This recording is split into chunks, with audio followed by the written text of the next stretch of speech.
I am here with Mr. Aquatic Apes YouTube celebrity Lenny.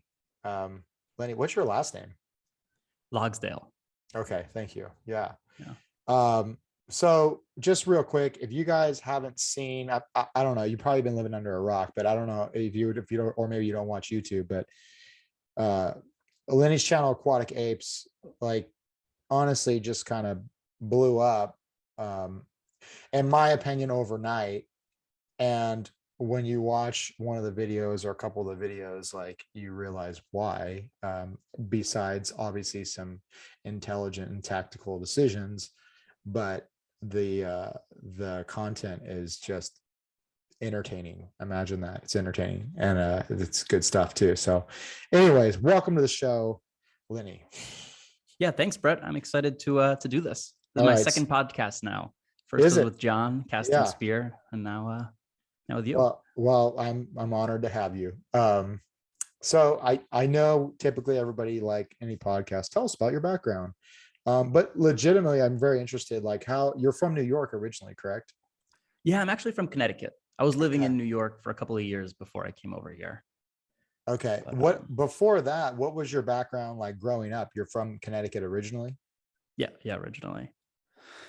Um, I don't know, just a normal Connecticut life. I never spent any time diving. I always loved the water, did swim team and stuff, but didn't really grow up fishing at all. Didn't even know spearfishing existed. Um, but I liked guns and airsoft guns and stuff that little kids like. Um, and I don't know, it's not a very exciting background. Really, just a suburban Connecticut life. Uh, Well, it's not very exciting. well, where so did you go to college or anything, or you I just did for a year. I did for a year. I actually so I went to Providence College in Rhode Island, and I ended up with an ROTC scholarship. So I did that for a year, and then at the end of the first year of the scholarship, which is kind of a big deal, you get it's I think $60,000 a year. They pay for it, and then they also give you a stipend of a couple $100s a month. And so I could never have afforded it otherwise. And anyways, I got arrested for smoking weed that same year, and so I lost the whole scholarship, and then ended up dropping out of college after that because I couldn't afford it. yeah, I wonder what it's like to lose a ROTC scholarship. That's a joke. My brother had a ROTC scholarship as well. Yeah. Yeah, a little familiar with that stuff. Okay. What ROTC was it? Was it Army, Navy? What? Army. Yeah. Yeah. Oh yeah, a little familiar with that too. Yeah, it was um, cool. It was cool. it's I like the cool. idea of skydiving and scuba diving and doing that sort of thing.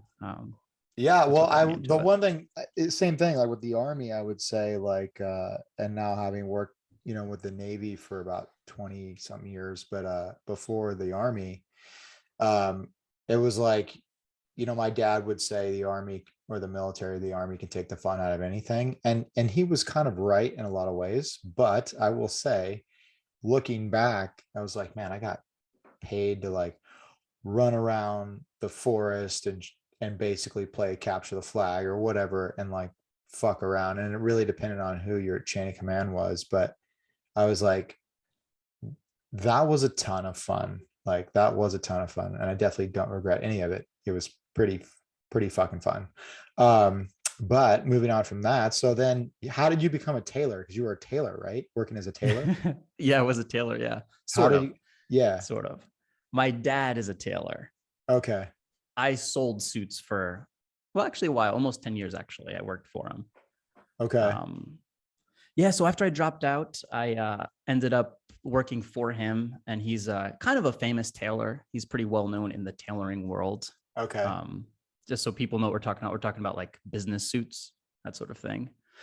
And yeah, so I did it for 10 years. I didn't really like it, but I had no college degree, and I earned pretty good money there. And it was hard to build up the courage to just go start something else. I tried a million things. I wanted to sell electric skateboards at one point. I was really into building them and different things and different ideas. And eventually I had a little bit of savings and just decided I was going to move to Colorado to just ski a lot. I love skiing, and maybe get my real estate license or do something, but first travel through Southeast Asia. And it was a big decision. It was a big risk because at the time I was earning good money and it was very comfortable, but I just wasn't really happy with it. And anyways, here I am almost 3 or 4 years after that, and I haven't really come home full time from Southeast Asia since then. Obviously, I'm here. How was COVID when you were down there? You're in Bali, correct? Yeah, in Bali. Yeah. Yeah. For me, it was really good. For everyone else, it was really horrible, especially the locals.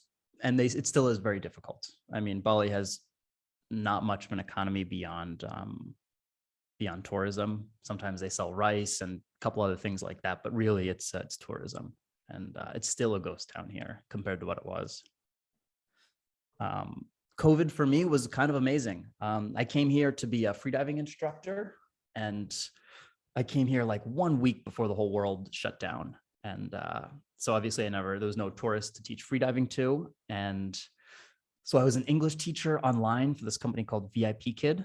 And I don't know if the company still does classes. I think there's some laws in China anyways, basically I would work here on Saturdays and on Sundays each day for 13 hours a day.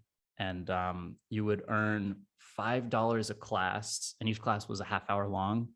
And so it's $10 an hour, essentially, maybe $11. And I would work all day long with just a 30-minute break on each day for lunch or whatever. And in between classes, you run to the bathroom or try and just shove some food down your throat. Anyways, I would earn a good amount of money each month. And I ended up, life here is so cheap. So doing that, I could work 2 really long days and easily afford life in Bali otherwise. And on those other 5 days, I would spearfish every single day, all day, every day. And eventually I got the courage to finally start editing a video. And then another one, and no one watched them. And then eventually they started to take off.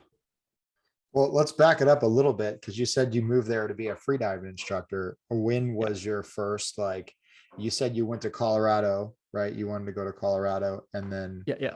How did you choose, number one, like Southeast Asia? How did you even get into freediving? Because I assume when you're talking about going to Colorado, you hadn't even gotten into the water much.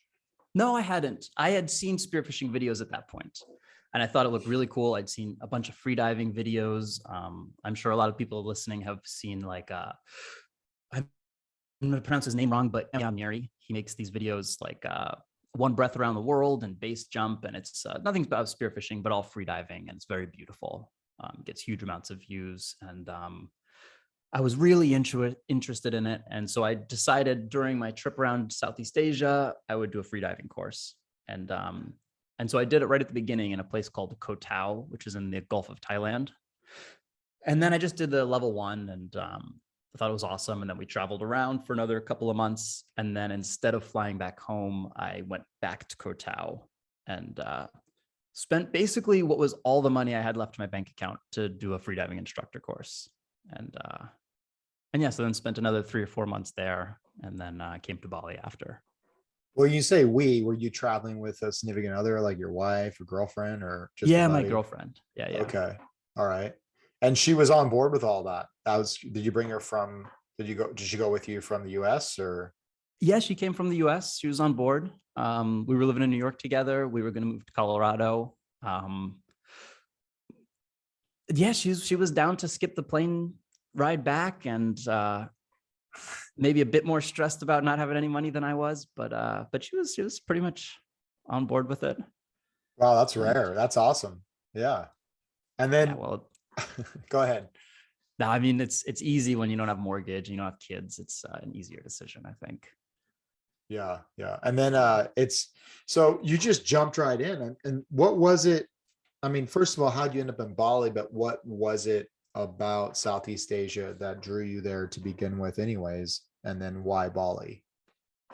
Well, I really like Southeast Asia. There's good food. It's beautiful, amazing diving.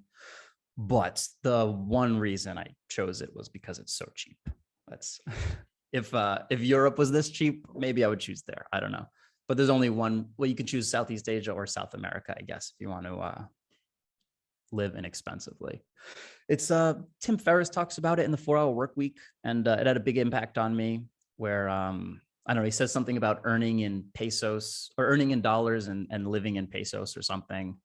And if you want to do something like build a YouTube channel or even just have more free time to pursue things, I think it's almost impossible in a place like New York when you're starting off. You just have to work so much to afford life. But here, like, I could work 2 days a week and spend the other 5 days a week doing what I wanted to do. And funny enough, I would end up saving more money each month here in Bali than I would in New York anyways, earning a tiny, tiny, tiny fraction of the amount that I used to. Right. Was your first video, I mean, the one that I remember was living on $1,000 or something like that a month. You talked about how to live in Bali in a month. Was that your first video or something like that? One like that hit off, or? No, my first video was spending my my stimulus package on a spear gun. Oh, that's what I'm thinking of then. Okay. That was the first one. Yeah. But And then that's one of the first few. That was one of the first okay. few. All right. Yeah. That's money well spent there. Yeah. So obviously, I mean, Southeast Asia, it's cheap. The other concern, I guess, for the more like conservative people out there, and this is what I kind of noticed with traveling for work and like living places, is the goods and services is really where you kind of be like, whoa, okay, I am in another country and it's different here. How did you deal with it, the medical care, that kind of style? I mean, I'm assuming you don't have kids, so it's like you don't really have to worry too much about how am I going to get them educated, how am I going to do this, and what if they need extra help and tutors and all that stuff. But as far as like living in Southeast Asia, like for me personally, I just think, okay, how did you work out? Do you have like global medical, like how we would do over in the Middle East or whatever, and we could use the local hospitals? But have you had any issues like that at all with a medical situation going there? Not really. I didn't have health insurance in the US anyways. Okay. So I didn't really, I don't know. I don't really see why someone who's young and healthy really needs, I don't know. It's not really that big of a deal to me in my mind, you know, and there's doctors here and it's all super cheap here. Right. The doctors all speak English. They were all educated in the Western world. And I think I do have some sort of a health insurance now because I have some sort of a business visa here in Bali, and you get health insurance. Is very cheap. It's a couple of dollars a month. I don't know. An example of it kind of being worse is I get these chronic ear infections from diving, and I really struggle. I try all kinds of things to not get them, and the doctors here are no help. They keep just saying it's barotrauma, and I keep telling them it's not barotrauma. I promise you, it's not barotrauma. It's an infection, and so it's just harder to communicate with them the way you could with a doctor that speaks your native language. Yeah, but I don't know, it's not really that big a deal. And if something serious were to happen, you can always just fly back to the US. Right. One thing I noticed too is like, as far as the resources, like on an island, depending on where you are, there are limited resources. As far as like, I remember being in the South Pacific, and it's like, oh, the island's low on this week, like, and my buddies that were free divers and spearfishermen were doctors too, and they're like, yeah, we noticed this or that, or they got to fly back to Oahu or do that. But there's always a way. Or a lot of people that I knew that lived in that region that you're talking about, Southeast Asia, they'd always fly to the Philippines and get a lot of medicines and things like that there because it's so cheap. And it's funny because I feel like in the US, you know, we're always like, yeah, number one and all of that, and we are, okay, cool, great. But like, why do I have to go to this place to get cheap medicine? Like, what is broken about our system?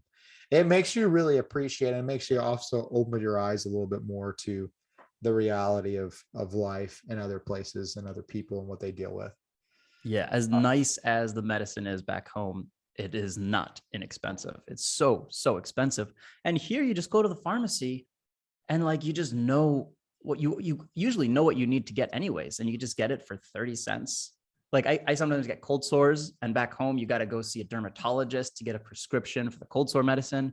And here, and that's hundreds of dollars. And here you just go and spend 30 cents for 50 of them or something. I already know what I need.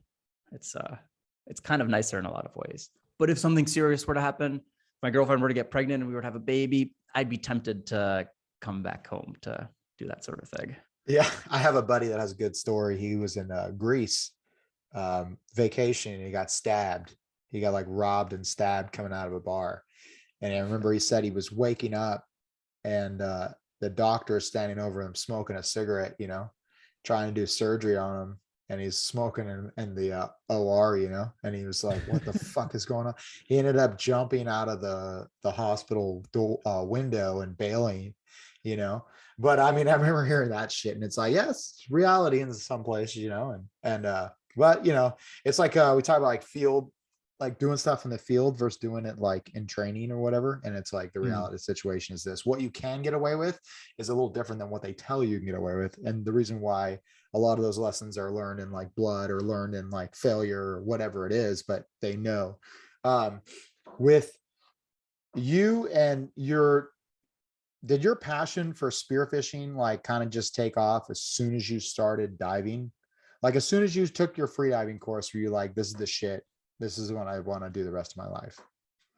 I knew then, I did know then, but to be honest, I have a notebook in this. Is this video recording too? Yeah. Or whatever. Yeah. There's a closet behind me, and I have a notebook in there from 4 years ago when I was in New York, and I was just really thinking all the time about ways to live a life doing cool things, and but I also didn't want to like be 40 years old and not really have much money either. And I sort of came to the conclusion that a great way to both do those cool things and earn good money potentially would be with YouTube. And so anyways, I've written down in this notebook that like just sort of like goals long term, I don't know, just writing stuff down, and that I want to start a YouTube channel about the things that I was interested in. And spearfishing's on that list, freediving's on that list, skydiving's on that list, just skiing's on that list. I wanted to learn paragliding. I never did, but that's on the list. And so I kind of knew years and years before I ever even knew what equalization was or barely even knew what freediving was. And it took me like 3.5 years to actually build up the courage to edit a video. And at that point, I was already an instructor and spearfishing already. So very, very interesting. So you're very humble about your channel. I mean, for you just to be like, I'm going to do that. You not only did that, you fucking crushed it. I mean, like pretty awesome. Yeah.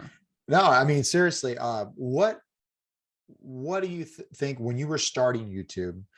Like you said, I just started editing and posting stuff. Was there like, okay, I want to do, was there somebody that you looked up to? Like, was there something you're like, I just want to make an entertaining video? What was your thought process, like your creative thought process? And maybe this isn't really let's do about spearfishing, but like, what was your creative thought process where you're like, hey, I want to do this. Let me just make a video about a dive that I did today or something like that. What was your goal and what was your mindset, I guess, going into that YouTube channel? That's a good question. I don't really know. I had people I looked up to for sure. Probably number one on that list is Casey Neistat. Just make such good, entertaining videos, and a lot of them were inspiring as well. And he always would talk about the importance of just doing a lot of reps. And even today, it's something I try and focus on, and I think everybody should just practice. And what was your original question? What was the follow-up question to that? I mean, as far as you said, you want to start your YouTube channel. So you're like, okay, I'm going to start my YouTube channel. Oh yeah. Okay. Then what? Right? Like, you just got to do it. That's what I told myself. And I could read passages from my notebook saying that as well. You just have to do it, and they're going to suck, and then keep doing it and keep doing it. And the first video I got, it got literally 0 views, not like essentially 0 views, but literally 0. The next one, 0 and 0, and then 5. And then I ended up, after that, you hear about people doing that for years and years and sticking with it and then finding success. Maybe after 6 or 7 or 8 videos, I got very, very lucky and one video. I posted one on TikTok because someone said something about TikTok. So I thought I'd try it. And so I made sort of a mini YouTube video in 1 minute. And that one, I think, was about my buddy shooting a GT. And anyways, it got 400 views and I couldn't believe it. I thought it was like a glitch or something. And then I stuck with those short form videos. And I ended up getting very, very lucky because there was, I think the only other spearfishing channel on TikTok at the time was yours. It was, yeah. There was like, it was myself, I think the Sydney Spiros. Sydney Spiros, Yeah. And then John's Cast and Spear. And John, John, it's funny about TikTok because I remember John approached me, my cousin actually, who's pretty big volleyball, my recruiting solutions, that's her thing, and she's like got a million subscribers, whatever, but she was like, Brett, you need to get on TikTok. And I was like, what is a 40-year-old man gonna do on fucking TikTok? Like, that's like, what, like, okay. And John was bothering me for like, John hit me up like a few months later, like, you got to get on TikTok. And I was like, fine, dude. I was like, well, help me how to get on TikTok. Like, I don't even know, and yeah, that thing was growing so fast. I don't know necessarily like the business part of it, but I do know there was literally like you said, there was like 4 people on TikTok that were doing spearfishing. The thing with TikTok was then all of a sudden I started just getting all my stuff banned because of graphic and violent content.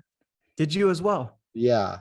And so when you made Me the too. latest video about the YouTube graphic and violent content or whatever it was you had, it kind of spooked me because it's like, here's someone like you that's really relying on your income from YouTube that I know of, and forgive me if I'm incorrect. No, 100% relying on it. Yeah. Yeah, that shit is scary because they could literally just pull the plug.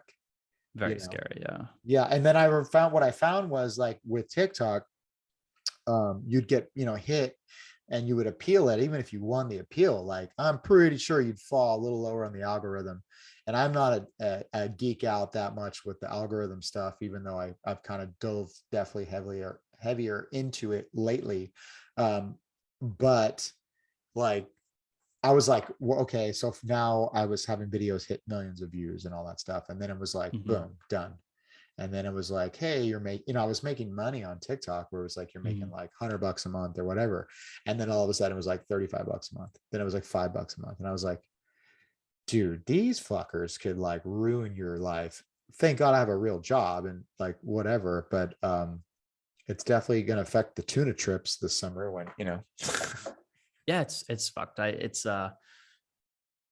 think about it all the time. On the one hand, we're lucky to have platforms like this exist. So people arguably have more freedom of speech than they did 10 or 20 years ago, because back then you had to make it on a TV network a million times harder. But on the other hand, it's not perfect, and they can just flip the switch, and it's very scary to be at the whim of that when it's your whole career and livelihood. And I will say it was so great when you made your latest, not the latest video, but the video about you getting censored on YouTube. Yeah. Because it was like, yeah, go get him. Because like I had like 400 subscribers and nobody cares, YouTube wasn't going after me or anything like that. But it was like, okay, I'm glad that it's not just happening to some of us. And it's scary when it starts to happen to major people. Because like really in spearfishing, I don't know many people that have more subscribers to you. And well, regardless, like you're a pretty significant figure in our community as far as with your content on YouTube. To get banned for your but then you turn around and people are twerking and all the other shit. And like, here I am, a father of girls too. And I'm like, wait a second, hold on. Like, what kind of value system are we saying? It just didn't make any sense to me. And so when you were saying the exact same shit that I was saying, it was like, dude, he's got balls. I love it. He's like calling people out, and I was like curious. You never heard any, did you ever hear anything from YouTube? Yeah. So the video before that was really, really tame, especially like old 6-minute video. And I only speared 2 fish in the video. And and you could barely even see them being speared. It was murky water. Anyways, so that one got banned, or not banned, age restricted, which you can see the graph of its views on YouTube, and then age restricted, it's just a sharp drop. And So then I appealed it, as I mentioned in the follow-up video, where I complained about the censorship, and they rejected the appeal, but it wasn't them really rejecting the appeal. They said a human reviewed it. I don't know if that's true or not, but then I did a follow-up thing where I sort of sent them a message in the YouTube chat, in the YouTube studio, which is sort of where creators can manage their channel for people listening. And then after weeks and weeks, well after I'd posted that video complaining about censorship, they did age restrict it. And at that point, they had age restricted the video of me complaining about age restricting.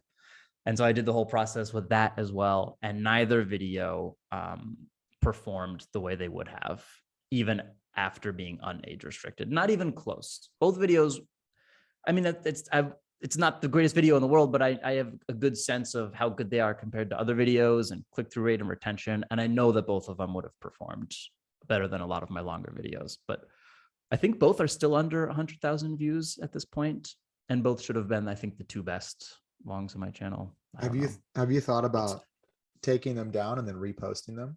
Do you think you can get flagged but again? all your core audience has already seen it. Right. Like those 50 or 100,000 people who did watch it are your real core. And if they've already seen it, they're going to click it and be like, oh yeah, I saw this already, and move on. And then it'll kill it. The algorithm. That makes sense. Yeah. And it's tough because also when there's things like shadow banning in play, it's for sure a real thing, but sometimes your video is also just not that good. And sometimes you are getting shadow banned, and it's tempting to blame every time a video doesn't perform well on, oh, they're shadow banning me, when maybe there's other reasons. Maybe, but I'm pretty confident for these ones. I'm pretty confident for these ones, especially the Karen's one. Especially the Karen's one. It had a big click-through rate. It was outperforming every other video every other long video I've ever posted by far. And then it was age restricted and drop off, and it never recovered after they unage restricted it. So for you, I mean, here we are talking about YouTube, but I thought, you know, what the hell? For you, when you were starting out, what were some things what could you give 3 like tips of advice for people trying to do YouTube? I'm sure a lot of people probably listen to the Joe Rogan podcast too, and they just had that gentleman, Mr. Beast, on. Which was a phenomenal. I thought it was great. And it's funny because I always ask my kids, because they're basically the audience on YouTube too. And I was like, what is about that guy? And they're like, he's so nice and he really helps people out. And he's like, genuine. I was like, okay, that shit works. All right, cool. But I thought that was really cool that someone in his situation gives that off. And I think you do that too, as far as like, it's entertaining and it's genuine. But like, yeah, for someone that is like, say I know it's funny when we say like some young kid, but the funny thing is these kids know more about the shit than I do, and probably will ever.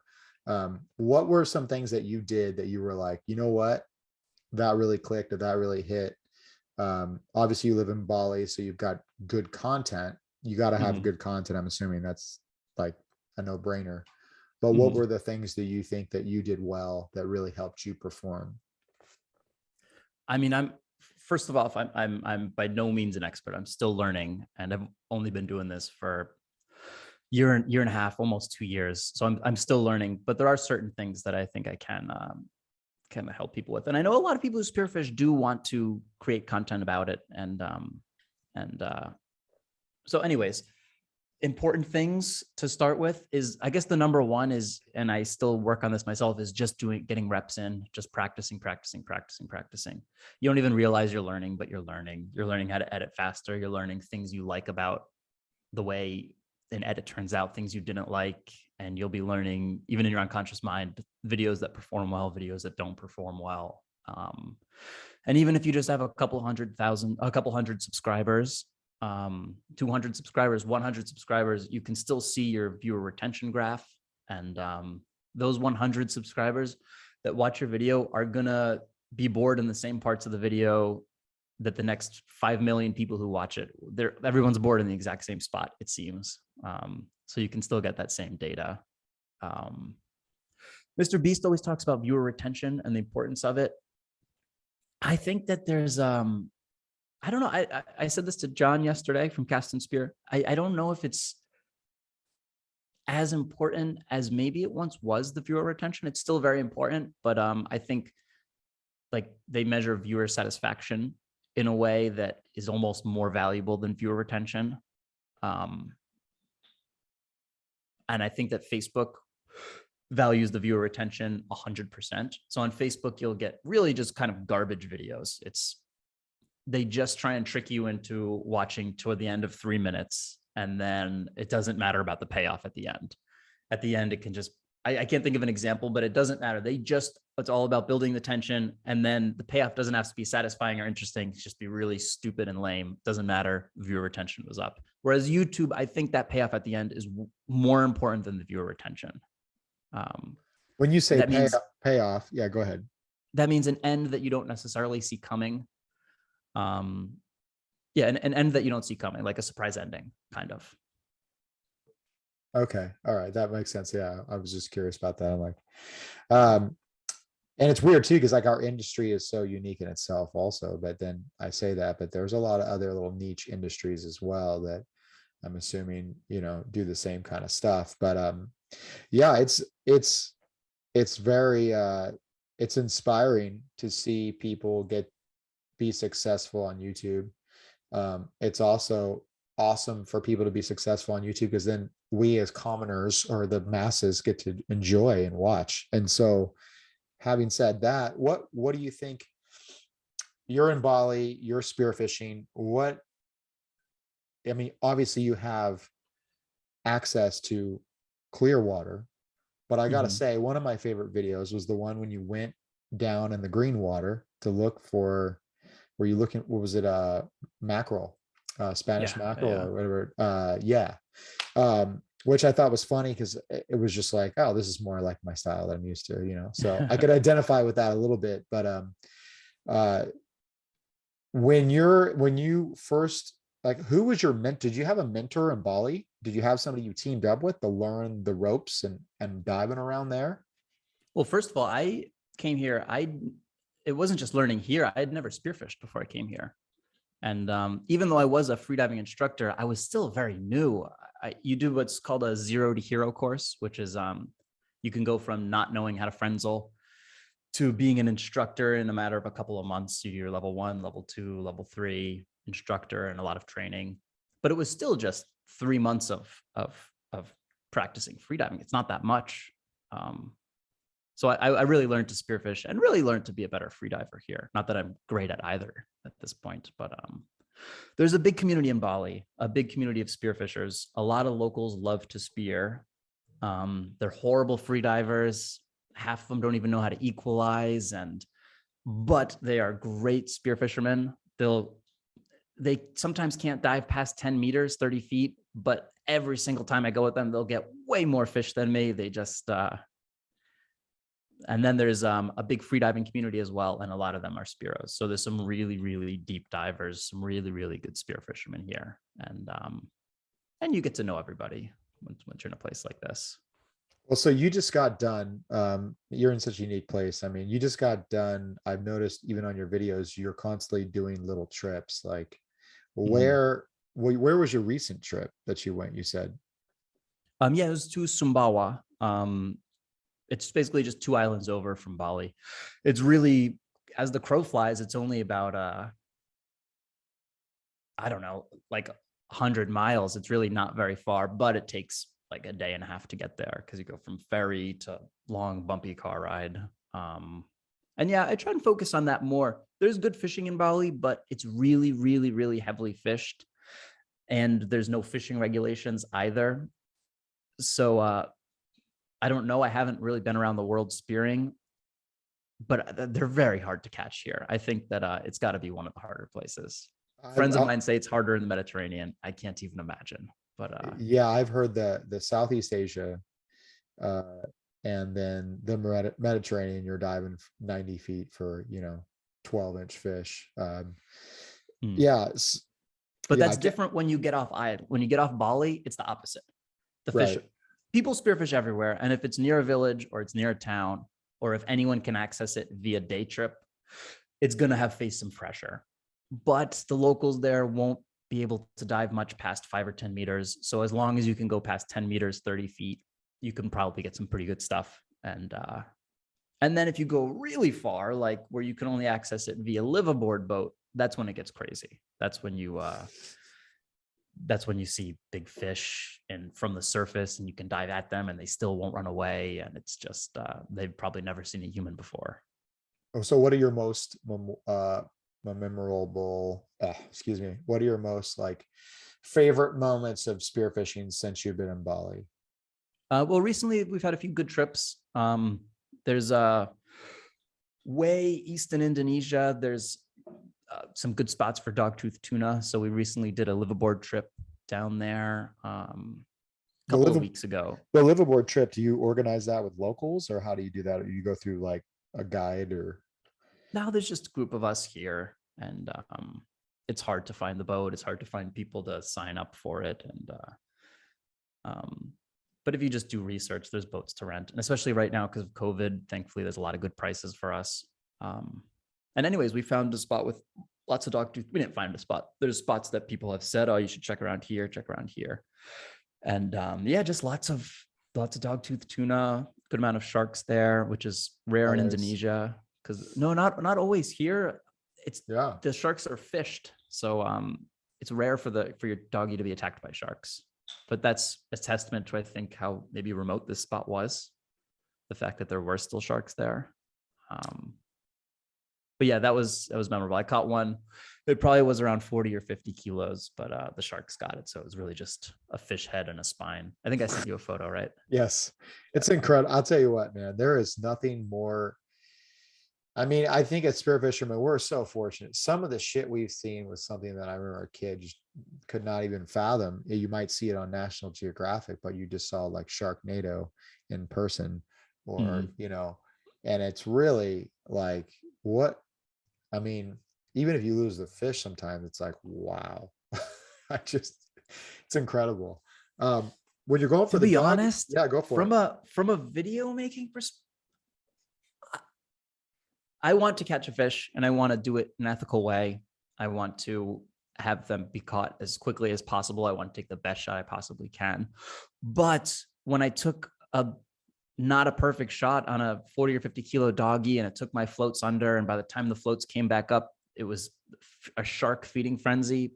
Part of me was not upset because I knew that my video that I am inevitably gonna make just got a lot more interesting, Yeah, and the truth is, some places, and you try to do exactly that, right? Ethical, quick. I mean, because that's the whole point of it all, and that's really, especially with dogtooth, depending on where the sharks are, that's the only way to land them. You got to like, well, I mean, yeah, you'll land like 2 out of 10 doggies, and people that are probably listening to that are like, what? And it's like, yeah, like I have several friends and we've discussed this, and I was like, at first I was like embarrassed to say, like, yeah, it's, and they're like, oh yeah. I was like, really? Okay, so we're not just complete idiots.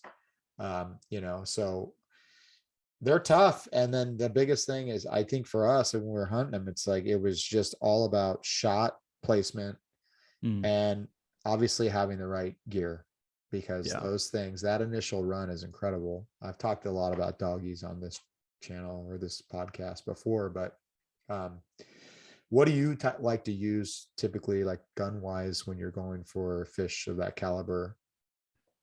So I am a beginner when it comes to chasing big dogtooth tuna, but even just dogtooth tuna. So the gun I use is a Andre Spear Guns inverted roller. I think it's 160 centimeters, something like that. And I think the spear is 9 millimeters, but these aren't really, the Andre Spear Guns are amazing guns. They shoot straight, and I'm friends with all the guys. They really do make a quality product, but I don't know if that's the best setup for doggies. I'm still learning. But from what I hear is you want a big gun that can penetrate a fat tuna from a good range. And you want at least 2 floats. This one that I shot a couple weeks ago took both of my blow up floats down. And this wasn't even a big one. I think it's medium, 40, 50 kilos. It's so yeah, I don't know. That's what I use. I'm still figuring out the best setup, to be honest. But it will always be an Andre gun. It'll probably be that same gun. Yeah, I mean, I've seen the gun. It's like I mean, I don't want to say legendary, but it's pretty significant as far as I remember seeing that thing. I'm like, holy shit, that's a huge inverted roller. It's big. Feels like you're diving Yeah, with a tree trunk. It's we're out here in Southern California. It's like, yeah, it's business as usual. Um, but that thing is pretty amazing. The complex. I look at that thing. I was like, wow. Well, do you use Dyneema? Do you use cable for the doggies, or use mono? What do you use? yeah. So I was thinking of putting cable on it because we're going back to the spot in a couple of weeks, and we're gonna start going back fairly regularly. And because of the sharks, from what I understand, their teeth can cut the Dyneema or mono pretty easily. But usually I just use what do I use? I don't even know the name. I use the one that's not plasticky. What is that? Dyneema, right? Oh, And the mono is mono. The mono is there's the clear fishing line, kind of. yeah. So I use Dyneema. I use Dyneema. Okay, yeah, it's like line. You tie it. I mean, you can crimp it if Yeah, possible, but yeah, I mean, the normal one line. Yeah, I would recommend nothing but cable for the sharks because yeah, the cable. sharks. Even if you have, I've had thin cable, like 300-pound cable, and the sharks will bite right. But sharks will Oh bite yeah, right right through through it. the cable.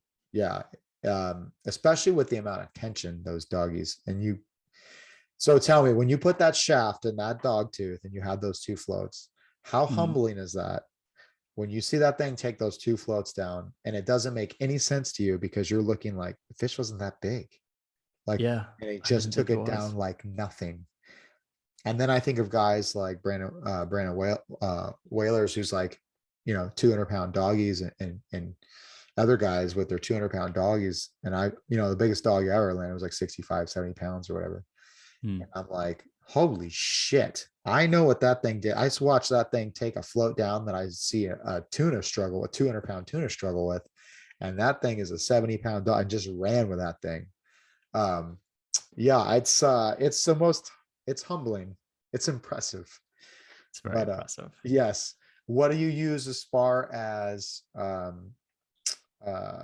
float line? Do you use a bungee? Do you use a standard float line? So I use a normal float line.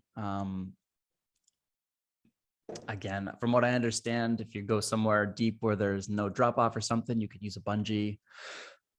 But I have no recommendations. I use a normal float line, and in Yeah. between my two floats, I actually do have a bungee that's like a couple of yards long. Um, I don't know if that's the best setup. It No, worked well for it's that one, but they got eaten by sharks anyways. So it's funny too. My buddy said this to me a long time ago, and he was like, I think, and having spearfish for a while, where you see like this whole shift of an industry created, in my opinion, like pretty quickly, where it kind of blew up. But it was like my friend was famous for, like, for me saying like, what they say we need and what we need are two different things. And he's like, hmm. think about the people living throughout this world that don't have access to all the shit we have, and they managed to pull things off. And I was like, yes, within reason. But yes, and it definitely, I keep that in the back of my mind because I think about that, and it's like, you know what, he's right. I mean, I know guys that were diving with chain link on as a weight belt. I mean, literally, like Probably works.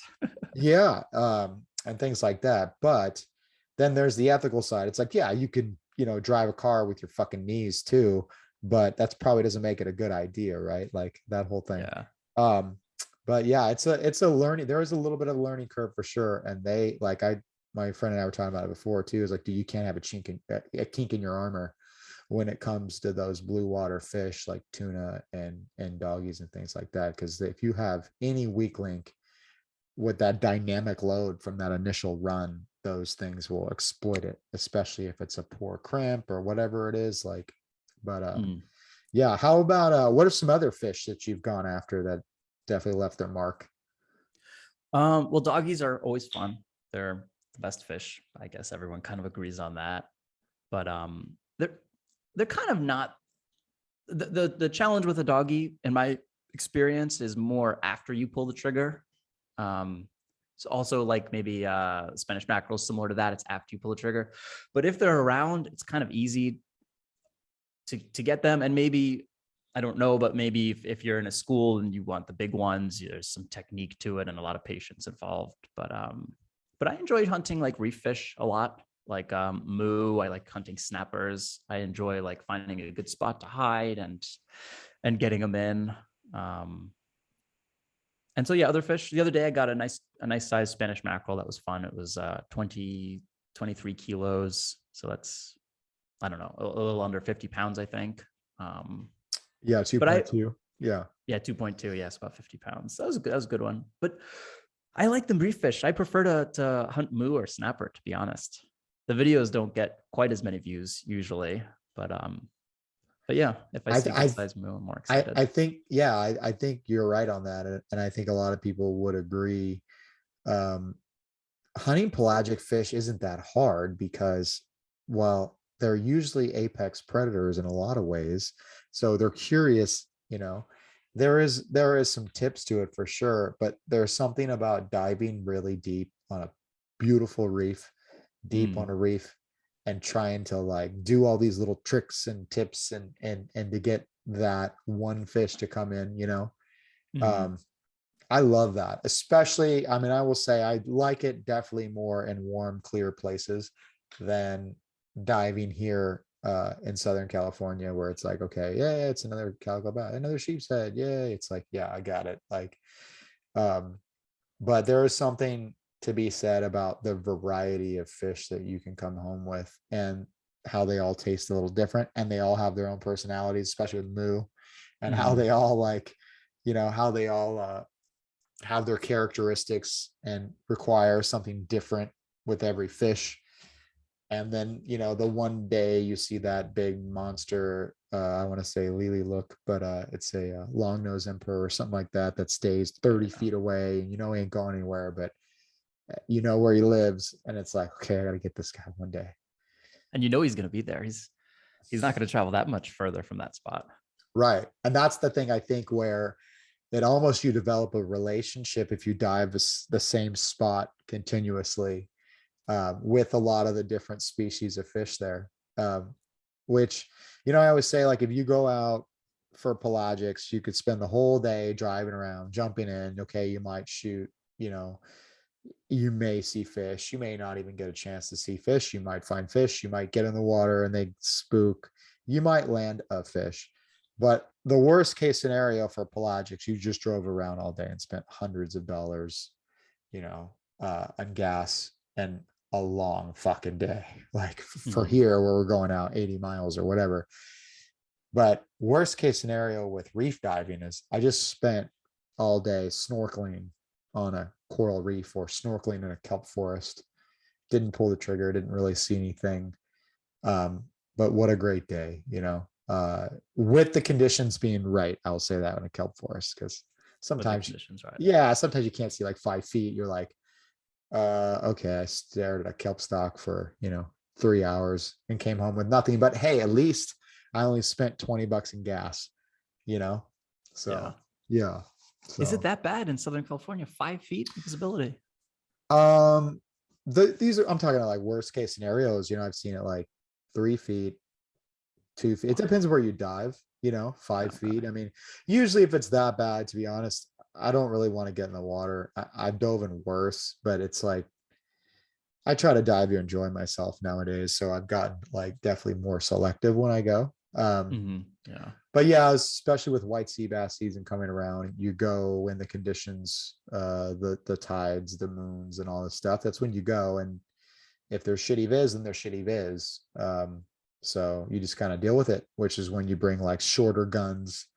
You don't necessarily need a blue water gun if you can't see 3 feet, 5 feet, and then also we get conditions like red tide, which it's blacked out on the surface sometimes, so interesting. Yeah, I mean, I saw, where were you said, I mean, you had, in your opinion, where you guys are at, what do you consider like poor visibility in well, we're very spoiled. It's so nice here.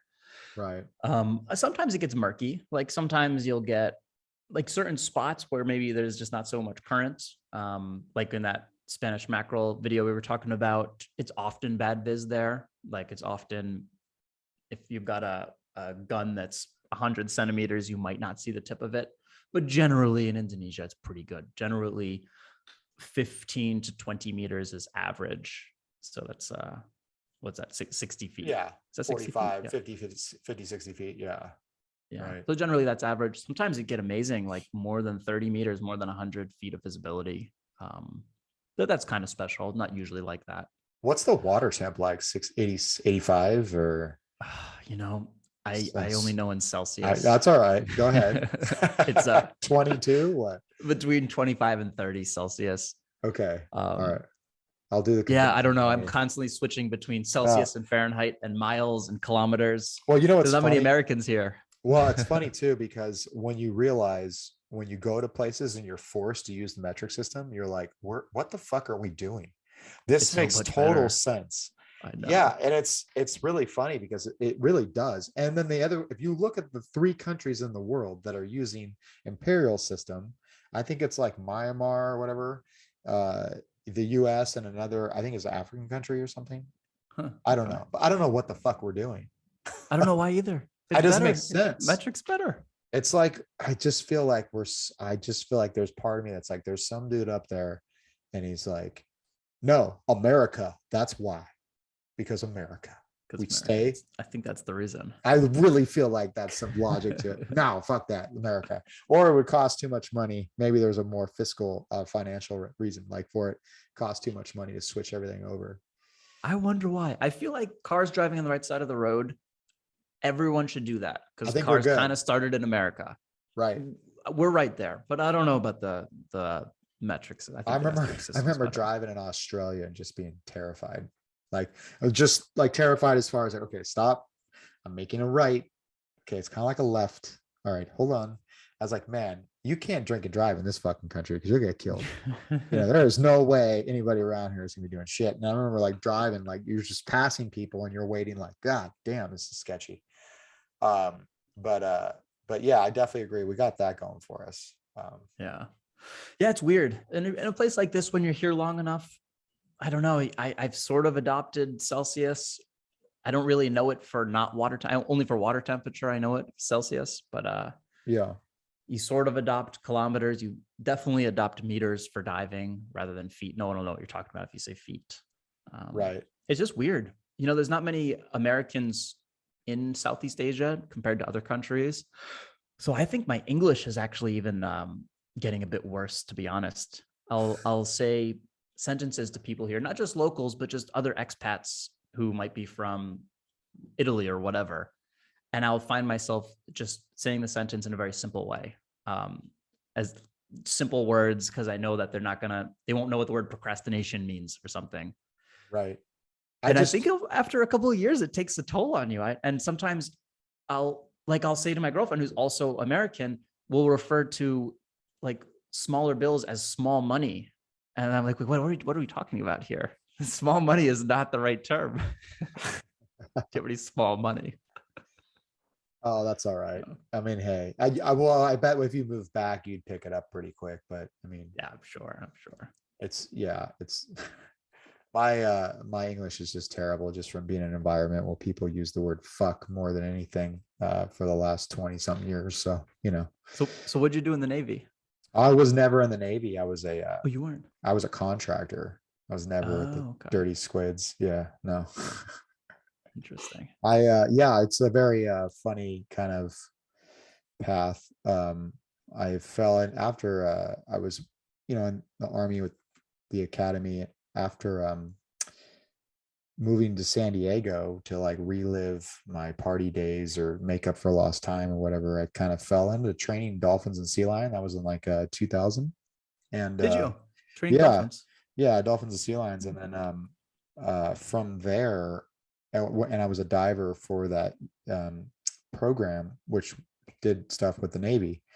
And then I ended up getting involved in another couple other projects and traveling the world with the guys, and was definitely a toll on the family, which we were talking about today still in some ways, and absolutely amazing, in other ways.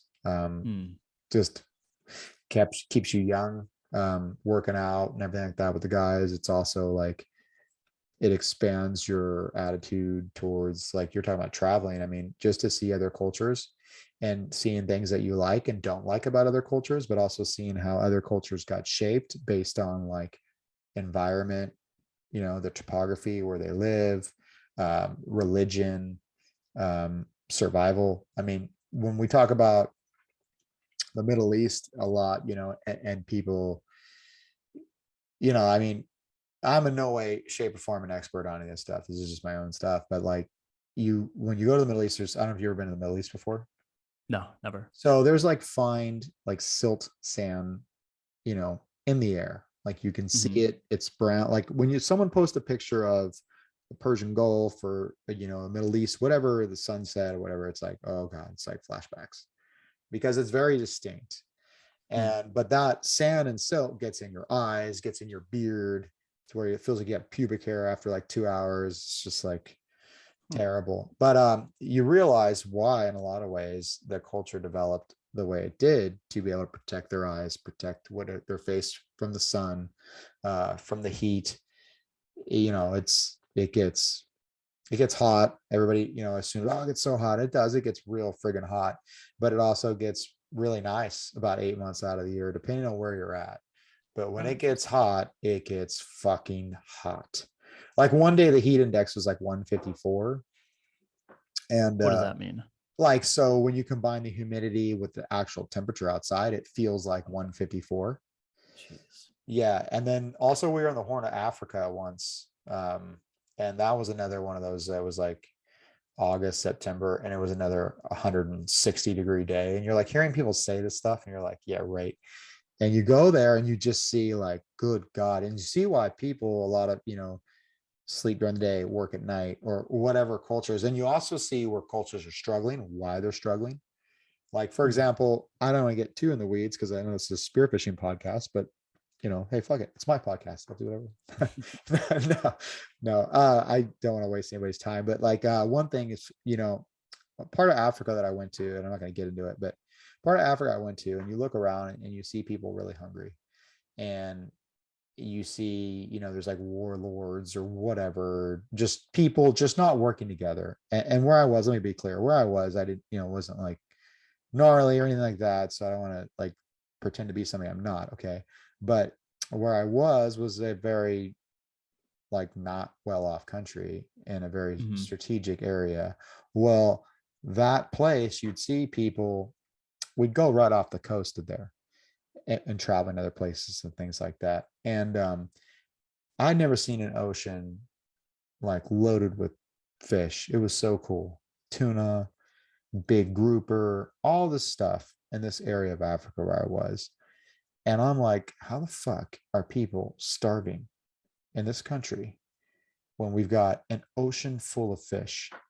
And Hmm. like, and I think honestly, for my takeaway, and I could be dead wrong, my takeaway, the thing that kind of like honestly was like, damn, dude, people weren't working together. Like they're not working together. Instead, they're trying to Hmm. fight each other and they're trying to do this and that. And again, I'm not an expert, but that's just from a layman's standpoint of what I saw in different cultures. Now, if you take that same theory and you look at some of the Polynesian cultures or some of the Asian cultures or whatever, stuck on a little island in the middle of the, you know, Micronesian cultures, whatever, stuck on an island in the middle of the Pacific Ocean, and they thrive. Hmm. And from what I know from a lot of my islander friends or whatever, the things that they value is, you know, community and family and all this stuff like that. And I got a feeling that I believe that's because they had to rely on each other in order to survive in these areas. Otherwise, you know, it's every man for themselves, and nobody benefits from that. Hmm. So, I mean, that's just my input, and I could be dead wrong, but that's just what I've seen for myself in my little bit of time and traveling. Um, and that's just my message to everybody. We just do everything better if we all just like, you know, work together and for the greater good. My whole adult professional life, oh, fuck it. I mean, even when I was a kid, everything was team, team, team, team, team, even in Hmm. my regular job. And I'll tell you what, I have learned more from working professionally um, with teams, I think, that transfer over to adult, you know, where it seems very natural to me, Mm. people and teams and how to make an efficient team, than some people that may not understand that. My friend who's a professional baseball player overseas, no military experience at all, got this job, knew a guy, got the job. He was really funny. He's fucking super sharp. And, we got the both did the same job, and we both deployed with platoons. And we were sitting there, we were talking about it one day. He goes, you could tell who played a lot of team sports growing up. And I said, really, why is that? And he's like, we can just fit into any team. Like, we just fit into teams really easily and quickly. Where the guys that typically didn't do that seem that they struggle, sometimes can struggle, like where they try to be too assertive, by virtue of thinking like they're helping, or they're trying to really like, kind of bulldog their way in, and doesn't work out. Where for the people that did that, I go, and that's a really funny point. And this is like, I don't know, 10 years ago, maybe 8 years ago, he had mentioned this. And this is he was younger at the time. He's younger than all of us, but I was laughing because it was like, he's right. That's really funny, because that mindset of like, okay, shut the fuck up. I'm going to watch, learn, see what, and I'm going to input my little 2 cents or offer suggestions. Hey, I don't know, whatever. There's just ways to do things. And when I noticed that with people with teams, so it's like, I don't know, somehow I got on a whole team rant. But yeah, team. There's no room for selfish people in teams. And I will tell you this. I have seen, and maybe it's a regional thing in Southern California, a huge decline on the emphasis of team and more about me. And I think it's honestly, a lot of it is because of social media, and they want to be the next, whoever, where if you really put emphasis on team, it allows opportunities for you as an individual far more Way than, more. yeah. And that's kind of what I've noticed. So anyways, that's my 2 cents on that. And you live a happier life too if you help people. I'll tell you what, the coolest more thing about, enjoyable. yeah, I mean, how many friends do you have all throughout the world now by honestly having that team mentality of, hey, we're going to help everybody out, because if you win, I win, and yada, yada, yada, whatever it is. I feel like, especially in our community that's so small, there's endless benefits to having the right mindset and opportunities that present themselves just simply because you have the right attitude about. You mean the spearfishing community? Yeah, the community, a spearfishing community. Yeah. So I don't know. Yeah, I just, the days. So the days of like the cool guy club and stuff like that always cracks me up, because it's like the guys that peaked in high school. And Yeah. I'm like, hey, dude, that's the first 18 years of your life. We're on this planet for like, I don't know, 80, if we're lucky, 90, whatever. I'm in this shit for the long game. So, yeah. Well, we always say like, what at work would be like, what has that dude ever done to be tested? Because it's a bunch of meatheads. So bear with me. It's like, what has he ever done to like be tested? Right. Like, what have run? And you find the guys that have been tested, for lack of a better terms, or been through things. It didn't have to be anything like crazy, but if, in that area specifically, maybe they're very humble. And even in jujitsu, when you start learning jujitsu, as you advance, you start realizing how much you don't know. And then guy looks like a history professor will put you to sleep in 2 seconds. And that guy, you would never carry himself like anything but, a mellow guy. So it's like spearfishing is kind of similar too, I guess. But anyways. Yeah, it's interesting. Yeah. And it's interesting, the spearfishing community too. I don't know. I feel kind of removed from it. I feel like I make my videos, but I'm not an expert spearfisher the way all of these other people on the internet are. I'm a freediving instructor, but I'm not even really a freediving instructor.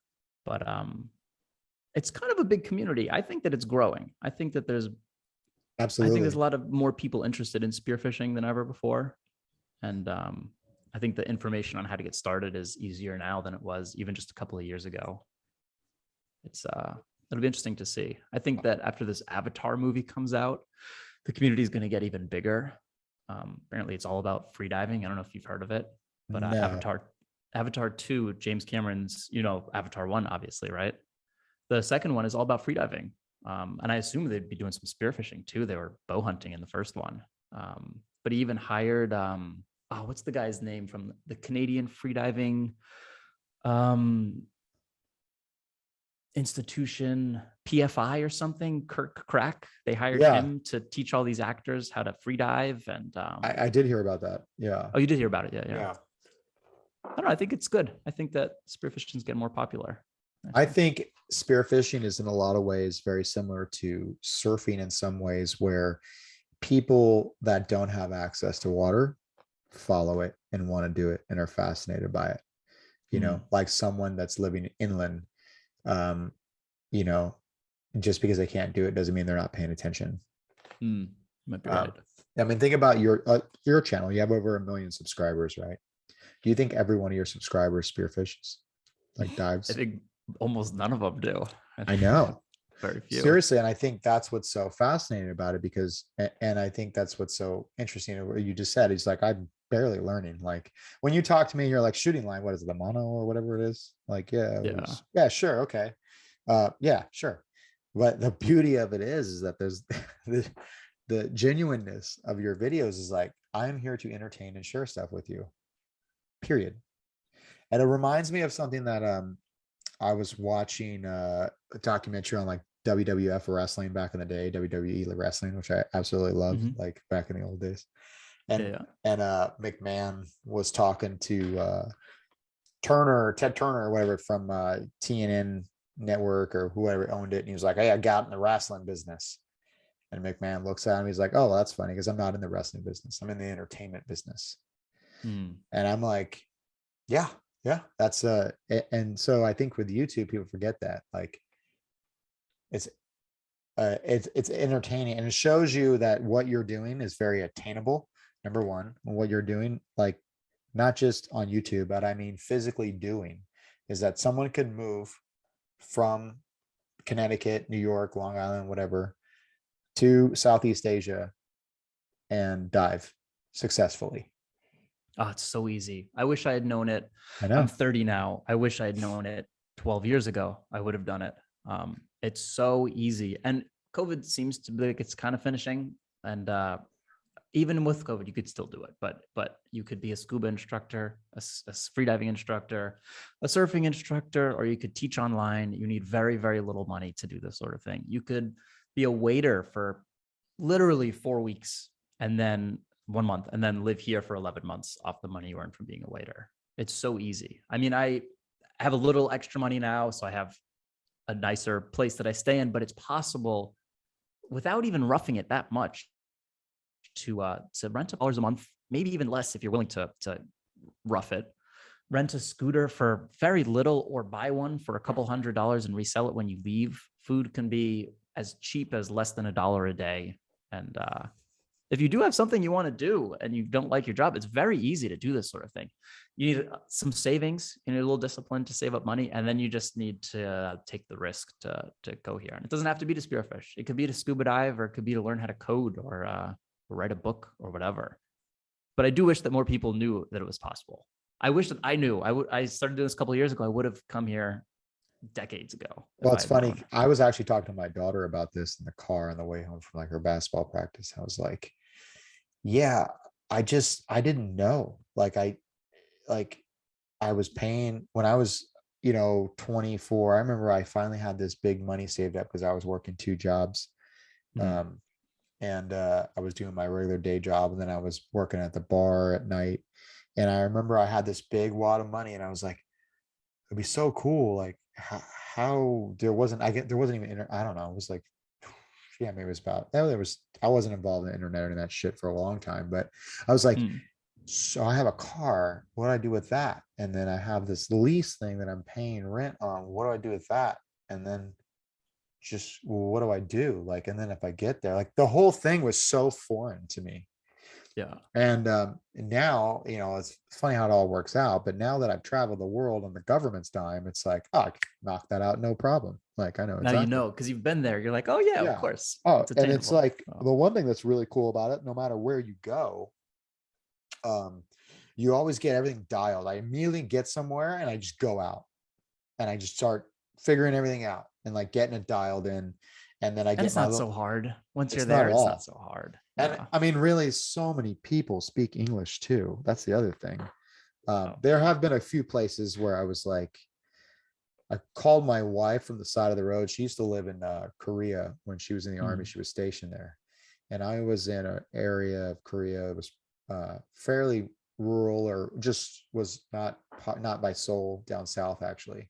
And I remember I pulled over on the side of the road and I called her. And now we have cell phones, right? Like I called her and I was like, how the fuck did you get around here? I was like, dude, nobody speaks English. Everything is in Korean. And I don't know, like I majored in Arabic at West Point. Like I don't know shit about Asian culture. All my focus has been on the other side of the world. I don't know how to say thank you. And like, I'm calling her as like, dude, I can't find where I'm supposed to meet up with these guys at, because I'm literally going off of geographic locations because my phone's giving me like a skeleton, like there's no service or something. And it was weird. But it was so funny because it was like one of the few places that I went where I tried to be respectful of everybody's culture and learn how to, say please and thank you or whatever it is.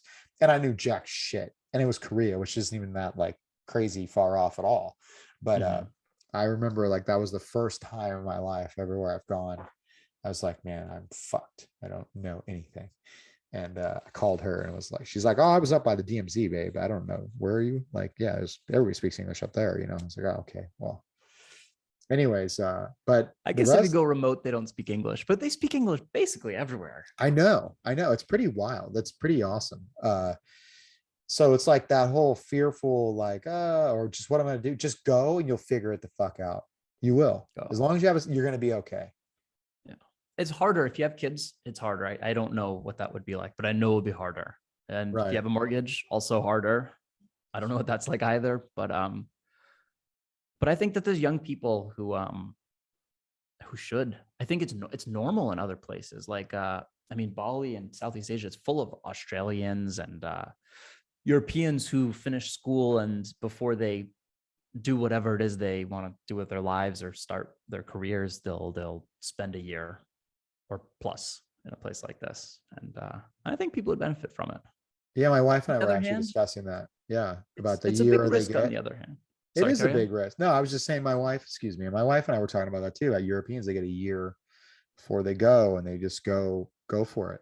And Yeah.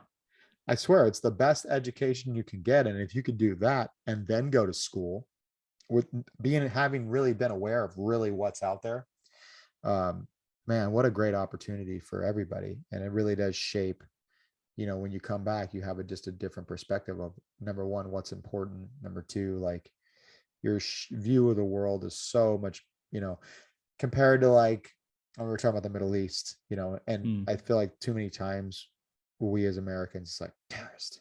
You get off the airplane, terrorist. That's just a Muslim guy, terrorist. Or for that matter, living on the West Coast where I live. Here's a funny story, and you'll probably appreciate this. My wife and I went back to New York, and I wanted to show her around West Point, and we're in the airport, and she's like, "This is a big joke in our family now." She's like, "Hey, they're not supposed to fly." I was like, "What are you talking about?" I was like, "Oh my God, Amy." I was like, "Holy shit. They're acidic Jews, babe. They're not, she thought they were fucking, Amish. they thought they were Amish. Yeah. It's like the big joke in our house now. It's like, oh, Jesus Christ. I'm like, you lived in Korea, like you were in the army, like you went, like, you didn't know this? It's like, no. And it's like, the US is a trip too, because you travel across the US in very, very different regions. It's like 5 different countries, all within its own little, like, own borders. Yeah, it's like a different country as you It, travel throughout. Yeah. yeah, it really is. Very, very interesting. Anyways, now back to spearfishing, I guess. Yeah. So what's in your future? Do you have anything planned that you want to try to a bucket list thing, or something, just keep growing the channel, or what's next for you? Well, for sure, keep going the channel. So basically all the channel growth comes from the short videos that I make. And I think YouTube will keep promoting those videos. They seem to be pretty invested in also showing their viewers short form content in addition to their long videos. But personally, I'd like to also get better at making long videos. I have somewhat of a formula down for the short ones, and I could bang them out in a couple of hours. And the algorithm seems to be comfortable with my videos or something, so I know they'll often get a solid amount of views. But personally, I enjoy watching the longer videos more. And I want to just get better at making those. I think of like there's some people on YouTube who make really good ones, like Daniel Mann's long videos are so well made, so interesting, and they're so long, 20 plus minutes long. I can't even imagine. Ryan Myers makes good videos. This guy, what's his name? David Ochoa. He makes real long videos. He made one about doggies recently. Very good. Yeah. So for me, I just want to get better. Just get better at doing it. And I'll keep doing shorts, and I recommend other people do as well. Whether or not it's the type of content you want to consume. If you want to have a channel that grows, it's kind of silly not to take advantage of that.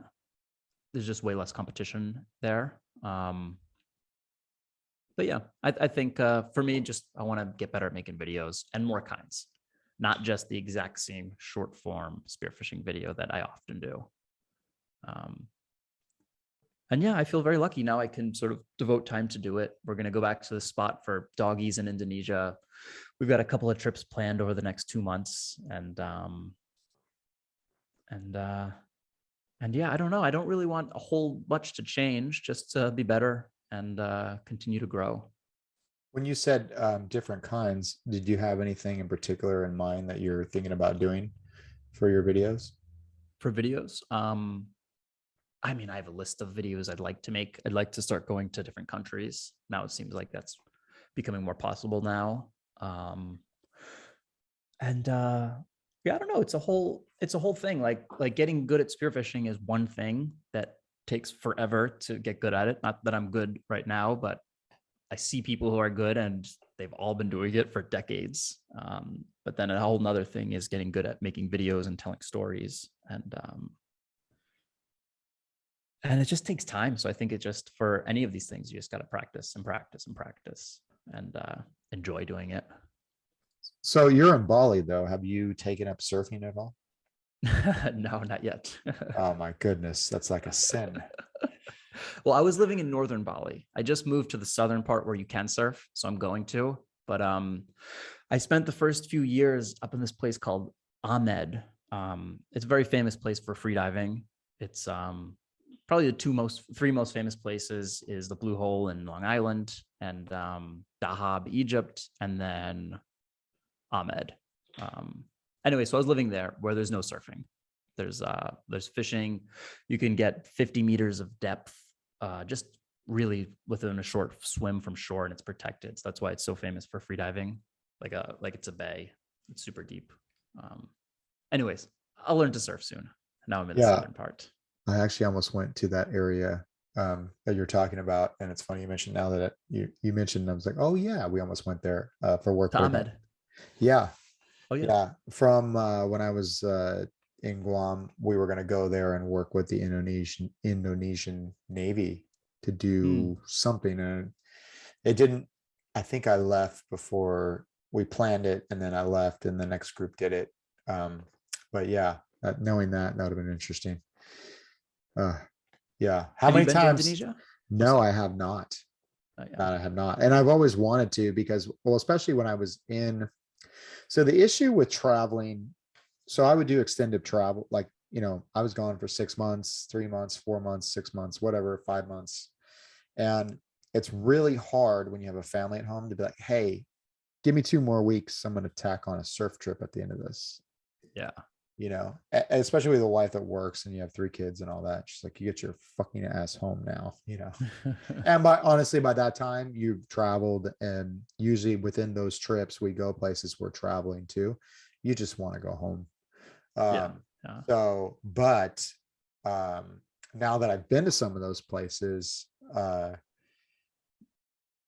never went to Indonesia, but now that I've been to other places, it's opened my eyes to, hey, if I come back here, I want to come back and do X, Y, and Z. And I'm going to come back and bring this, this, and this. When I was talking about Africa before, I went there not prepared for what I saw in the water and all that stuff. And I was like, okay, we're coming back here. Like, I don't give a shit like what's going on. We got to come back here and shoot some fish. Safety or not, I just got to convince the wife. But hey, there's some special spots over there for sure. I know I've talked to Chris Coates a little bit about it, and some of the regions around there. But yeah, and even in the Middle East, there's some really cool spots. I've heard. Yeah. I saw in a Ryan Myers video, Qatar. He said it was his favorite spot in the world. I'd never have thought that. Yeah, I know, Ryan. Yeah, he said that. So hold on one second. My son just came home. Hey!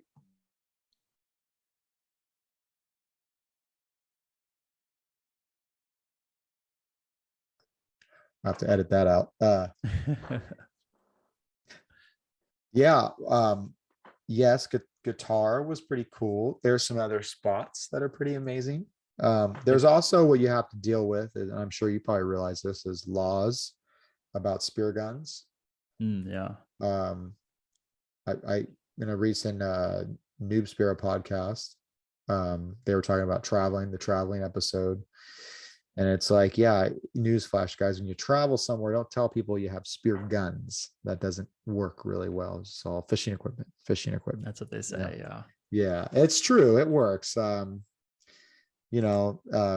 raise eyebrows when they see the pistol grips and but yeah, there's some really cool places out there. And I think there's a lot of, too many times what you're talking about. It's too many times we get so like, go to these popular spots like everybody else. And I like the adventure part of it. I like the traveling, but I really like the culture part of it too, just going and experiencing new cultures. And so, but unfortunately, for me, I had the privilege of doing that when I would go somewhere for 4, 5, 6 months at a time. But what now I'm experiencing, like, I got to go there, get fish, and get home, like any other traveler. That's not doing like, living abroad and things like that. So it's just two different kinds. But now that I've managed to just go to places and stay there long and establish relationships and kind of get places dialed in, now it would be easier to go back and score good fish or just see good friends and, hey, have work through those guys. That's the big thing, is like, you have friends in those regions. Well, they know, like you experience, they know, oh, I always wanted to go here. Oh, you've wanted to go there? I'll go with you. Let's fly and go and check it out. Yeah. So you kind of line things up like that. Once you get the logistics set up and the spot a little bit, it's much, much easier. Yeah, for sure. Right. Because otherwise you spend half your time trying to figure out, you spend the majority of your time trying to figure out how to get to point A to point B or get things dialed in. And you realize, oh, if I had just done that, it'd been much easier next time, where depending on where you're going, the amount of money you're spending on a plane ticket, there may not be a next time. Like, Yeah. Yeah. So, and you also go to Baja California, right? You went recently? Yeah. Yeah. Down there. Yeah. It's easy, right? Close for you. Very, very easy. It's funny because I had always gone down to Baja to surf. And until, I would say, I don't know, 5 years, not that long ago, I guess 5 years ago, I don't know, I started going down there to just check out more spearfishing specific. Like before, I was like, hey, we're gonna bring guns with us, cool, and surfboards for surfing, but can dive. Now it's like, leave the surfboards at home. I want to go check out these spots. And I always say, if you guys are listening, this is what I always say. Look, it's all good. If you want to shoot the same fish at this, if you want to shoot the same fish like everybody else, that's fine. You go down there, you get a leopard grouper or whatever, and you're good. So go to the same spots, right? Go to the same spots that everybody goes to. I love the adventure part of it. Sometimes you strike out, sometimes you don't. Sometimes you get stuck in the mud. Sometimes you get flat tires. Sometimes you get rolled up on by federales or some shit. I don't know. But like really, it's so mellow compared to anywhere else. I mean, uh, always looking off the beaten path, which Yeah. requires a lot of, I was, I mean, I'd say planning, but it more requires a little bit more planning, but um, just a little more adventure. Maybe instead of turning around at 10 miles and going to this island, we're going to go fuck it. And we're going to go 60 miles to the next island. Have a contingency plan when the motor Mhm. takes a shit. How are we going to get back? Oh, nobody brought shoes. Well, how are you going to walk back with bare feet? Like you're going to, you know what I mean? So there's little Yeah. things like that we had planned and talked about. The last time I went to Baja and it was so windy, we were in John's boat and the Pongaleros, the Mexican boat captains, weren't going to take us out because he's like, I can't see you guys. And I was actually really funny. I talked about it. I was like, wow, the guy can't see us. Um, he's actually being safe. What the fuck is going on here? This never happens. Like they're like, hey, we'll pay you, dumbass gringo, go for it. So that was fine, but our trip would have been like wasted. Like John's like, hey, um, he was like, let's bring our thing down just in case the wind, whatever. And so we planned it out. I mean, there are so many similarities on like planning, logistics, and operations that I did benefit from. Um, all those contracting years or whatever it is, like where it's like, okay, we just have, and it's not rocket science. It's the people in the civilian world do the same thing. It's just, okay, we have a contingency plan. If this happens, what can happen? And like I said, a lot of times, um, you know lessons learned is always huge. If you keep making the same lessons, you're an idiot. But like try to like learn from your mistakes and plan Mhm. for the worst. And so what we did was we were like, okay, the wind's coming this way. So worst case scenario, if the boat dies, it's inflated, we poke a hole in it. Okay, cool. We're not going that far off. We're gonna get blown into land. We're in the Sea of Cortez side, so there's land on both Mhm. sides, but we're not going to go out. We're going to get blown into land. Now, how are we going to get back? Like if we get blown in, we're going to end up probably in an area around here. Now, if you look, Mm. there's cliffs and things like that. How's the best way we get back? So you just plan all that stuff and have point of contact and a radio and all this other shit. So it's nothing crazy. Um, and it's funny because you think about it in areas like where you're at. I mean, these guys have been fishing these regions for, years. Like they know what they're doing for the most part. Otherwise, I mean, it's a little sketchy at times, but It's a little sketchy at times. yes, you're like, This last trip, it's similar to what you were sort of saying. We went, no one that we knew of had ever been there before.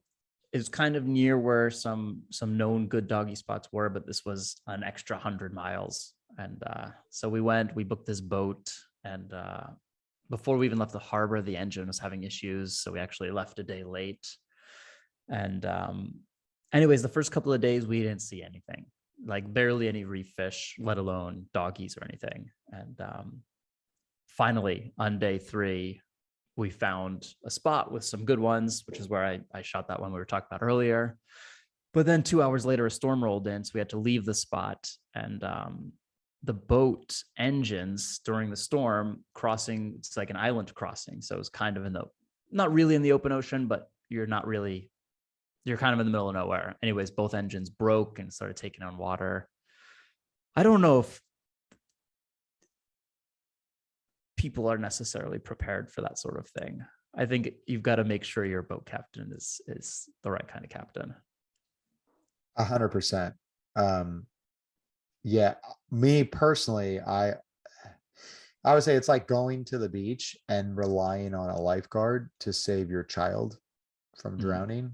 It's like, Like that. Yeah, that's a good example. Yeah, good analogy. so Yeah. for me, I always have my handheld GPS, a handheld radio, all in my backpack, regardless of wherever I go, who I go with, Mm. and a couple other items and a sat phone or whatever, just because I have learned the hard way. Like, I don't want to ever be at the mercy of anybody else for my own survival. Mm. I've been stuck in fog on a jet ski with no compass because somebody said they brought a compass and they didn't. And that was really frustrating, especially because it was like high surf and there's a rocky shoreline, all this shit. And it was like, Mm. and I remember getting back and I was like, I don't want to ever be in that situation again. Not everybody, I don't know. There's just different. I feel like it's a maturity thing, and yeah, like you're saying, like some of those guys too, like they're just like, that's why these guys get lost at sea. Nobody hears about it because they're in regions where how the fuck are you going to know about it? Like, the guy could end Yeah. up in the Philippines all of a sudden. And it was like, wait, there's this guy that ended up on a raft in the Philippines, you know? And there's So different standards of safety around the world. I mean, here yes. you'll see a 6-year-old driving their 2-year-old sibling on a motorcycle with no helmet. I mean, it's normal. It's very normal. They might have both of their siblings on the bike. Your parents would get arrested back in the US. Child Yeah. services would take the kids away, but it's very normal here. I think that Well, safety that's, standards are very different. it's funny too, because, there's some things that I think are like, oh, it's kind of nice. We can get shit done. And then there's some things I'm like, there's a reason why they have laws for that shit. Like, so Yeah. drinking and driving for a matter. Like I remember I had friends that like as soon as we crossed the border, they start slamming beers. I was like, fuck, dude, I'd rather drink and drive in the US than drink and drive in a that one highway. Like, dude, there's a reason why, Um, so yeah, it's interesting. Like there's enough rope in some of those countries. You can do anything. They'll hang Hmm. yourself with it, like go for it. Yeah, that's pretty interesting. Yeah, I imagine. I love going to different countries and seeing like 12-year-olds drive past you and you're like, do a double take, you know? And they turn so fast, as any Yeah. 12-year-old would. If I was 12 on a motorbike, I'd be going fast. Yeah. How fast does car go? Then I'm going 100. Yeah. Going that fast, yeah. Yeah. And other places too, the culture is different. I remember in the Middle East, like we almost got in a lot of altercations, I'll say that, with just driving. So much so that we had to have a meeting, like a team meeting, like, hey, we all got to chill the fuck out. We're not in like Southern California. And we're taking the shit like way personally. And just here, that's just the nature of things. It's nothing personal. Conflict is like a big deal, especially if it's an international incident, But it was just different rules of the road. Like, dudes create 4 lanes out of 2 or whatever, or tailgate the fuck out of you. You're the only car on the highway. Some dude looks like he's right in your back seat, and you're like, dude, go around. And he's like, no, fuck you, get out of the way. And Yeah. so there's that. So there's like these weird things where it's like, okay, definitely when in Rome kind of things. Yeah. That you learn through traveling. So it's always best just to be humble and don't react. Just learn first. Do your reading, research. Was there speaking of which, was there a ton of research that you did before going to Bali? No. I knew of Ahmed, so I knew I could likely get a job as a freediving instructor there. And I knew that you could spearfish and there was good spearfishing. Kind of, I knew. I read some stuff online and I wanted to learn. And so then I just came. And really the plan was for a couple of months, just to be an instructor and then, I don't know, figure out what to do next. And when I arrived, we were actually in, where were we? Malaysia beforehand, just for a couple of weeks. And then we started seeing, oh shit, this country closed. Oh, this country closed. And we knew we were going to end up in Bali for a while. And so then we booked a flight the next day to get to Bali. And we got to Bali, and then the next day Bali closed as well. So we had came in just in time. And yeah, no research, but it's a great spot. If someone wants to spearfish for cheap, it's got to be one of the best places in the world. Is it open now? Is Bali open now? Yeah, just today, actually. I think today, no quarantine, you can come now. Oh, wow. I think Okay. 14th. Yeah. It changes a lot, but it seems like it's opening now. Yeah. Yeah. Well, it's funny because you pretty much blown out the research. Yeah, no, just go, just figure it out. It's fucking great. I love it. So Well, I was a teacher at that point. I was teaching English online, so I knew I had a steady income. And yeah, I don't know. It's hard to read about it online. It's not the same as going there. You got to go. yeah, I could see that. I mean, it's true too, because you're looking at something through somebody's eyes, somebody might have different value, different expectations and things like that. Someone that might have gone and stayed at a resort versus someone that, you know, okay with living among the common folk, you Yeah. know? Yeah. Yeah. So what's your daily like? What is your daily routine like, or weekly routine, and what does it look like your work schedule now? Yeah, so it's changing now. I was living up north, as I mentioned, and up there it's you're kind of far from anything. It's a small Ahmed is a small town, and to get anywhere else, it takes kind of forever. Like even though down south, it's where all the tourism is, it's where the airport is.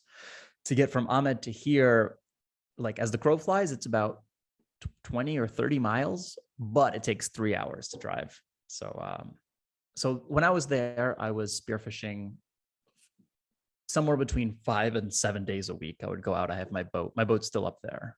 It's more of a canoe, but um and so yeah, I would spearfish, and then I'd edit videos, and I'd spearfish and edit videos, and that was sort of it. And then now down here, I'm trying to travel a bit more, even if it's just domestically, and be a bit more selective with where I'll go, because I can now. I can I can afford to fly domestically in Indonesia, and pick out the best spots I want to do, and maybe come back here to then maybe edit afterwards, and spearfish in Bali less. And so now I don't really have a routine. I'm still sort of figuring that out. We've only been here for about a week now. Oh, wow. Um, Nice. but yeah, so my rough plan is to sort of just work here in Bali, and then maybe go to other spots domestically and eventually internationally to actually fish moving forward. What do you use to film? Like just a regular GoPro or? I use an Insta360 because they sponsored a few videos. But I still have a GoPro. It doesn't matter. I think for people listening, if they want to do this sort of thing, I'd recommend buying two older GoPros, like a 7 or an 8, rather than the new Insta360 or the new GoPro, because you'll get two old ones for the price of one new one. And it's a pain in the ass. You can't be out on the ocean and changing batteries and the water housing. So it's better to have two. Because also one camera isn't really enough for a day of fishing. Yeah, so I use an Insta360. I go out with 3 cameras. I have 2 Insta360s and a GoPro. But it doesn't matter. Some of the most viral videos I've made were filmed on the GoPro Session. I bought it 4 years ago for $80. I don't even know what it would cost now. It's the little square one, you know. Yep. It's the cube. So it really doesn't matter. I recommend 2 older ones rather than one new one. I also have a nicer camera, a Sony A7S III, and actually just a couple of days ago, we got housing for it. So I'm going to start having one of my buddies come in the water with me, sort of filming a third person perspective. But again, that's obviously not necessary, but we're figuring that out now. We're upgrading a little bit. Yeah, I do the same thing with the 2 cameras. Like it's just easier to swap them. You Yeah. need 2 cameras. You can't open your house, especially if it's a shore dive. You could never. Right. Yeah. What do you do as far as like microphone when you use with for, because you do a lot of you do mostly voiceover too with most of your stuff. So Yeah, I'm very shy to talk to the camera. So I'll only do it if I'm in my office in a protected environment and I can trust that no one's listening. I won't even let my girlfriend come close to the room when I'm doing it. Yeah, so I use this microphone. It's not necessarily a recommendation. It seems to work fine. It's the Rode A1, I think. It's good. Yeah, I wanted to get the one Joe Rogan had, but it was a bit too expensive. So I got this one instead. Nice. How much does that cost? How much do they run? I don't know. I can't remember. The microphone itself isn't that expensive. I think it's $100 or $200. I think that the little box that you have to plug it into is more. Yeah, I think it's about, I have the same setup, and I think the box is like a couple hundred, but the microphone's pretty cheap. And you know, for anybody trying to start out, it's simple. It makes such a big difference just to upgrade to a little, like spend barely any money, and it makes such a big difference. Like it really does. Yeah. They really do. they do make a big difference. But I feel like right now I have a lot of nice gear for freediving and spearfishing and also for filming, but that's very recent. And I don't really know how to use the gear that well. Like I didn't even know the difference between Dyneema and mono. I don't really know how to use this microphone that I'm speaking into. It's just in this, what are settings it came out of the box with. I can tell that it's nicer than my old one. But I think for all these things, it doesn't really matter. I think, and I know I'm saying that as someone using them, but that's very recent that I have been using these things. I think that the important thing is your spearfishing technique. The important thing is that you know how to free dive properly. And the important thing is that you tell an interesting story rather than have it be filmed on the nicest, newest GoPro. By the time everyone watches it on their iPhone, it's not in 4K anymore anyways. Right. And then I also know that the technology it chokes on it sometimes too. And you're losing, when you film in 4K, it's like the juice isn't worth the squeeze sometimes. That's right. Yeah. It kills the battery, doesn't it? Yeah. It takes the battery so much. Yeah. If you have a lot of money, the best camera I think to get right now is the new GoPro with their cold water battery. I think it's like 40% longer battery life now. It doesn't have to be used in cold water, but it's supposed to, in cold weather, give it a normal battery life. So then in normal weather, it would have a longer battery life. Okay. So, and it shoots all the nice things. I think it does 120 frames per second in 4K. Not that anyone cares when they're watching the video, but it has a great battery life. It is nice for target practice if you want to break down and see where you're like. That's right. Yeah. That's nice. The 120 is nice for that, but yeah. But for people starting out, I really recommend it doesn't matter. Buy 2 cheap cameras rather than one new one. And rather than focusing on transitions or color grading, in my opinion, you're better off getting a year's subscription to Masterclass or something like that, and understanding how a story is told. Because no one cares. I mean, my videos are still poorly color graded. I don't think people mind. I think it's more interesting what's going on in the video. Yeah, I want them to be better color graded, but I just don't know how to do it, and I don't have the time to learn. But I think that's the difference with you're talking about Daniel Mann, is that's his profession, is dealing with audio and the production part of things. And he's so good, and he tells good stories too. He does. And, and again, he loves talking to the camera. I've talked to him about this before, and I just don't want any part of it. But he's like, hey, talking to the camera. Ryan Myers does this too, but I think I just love Daniel, the way he does it. He's like, yeah, just picture like your best mate or whoever, your best friend, just right behind the camera. You're just talking to him.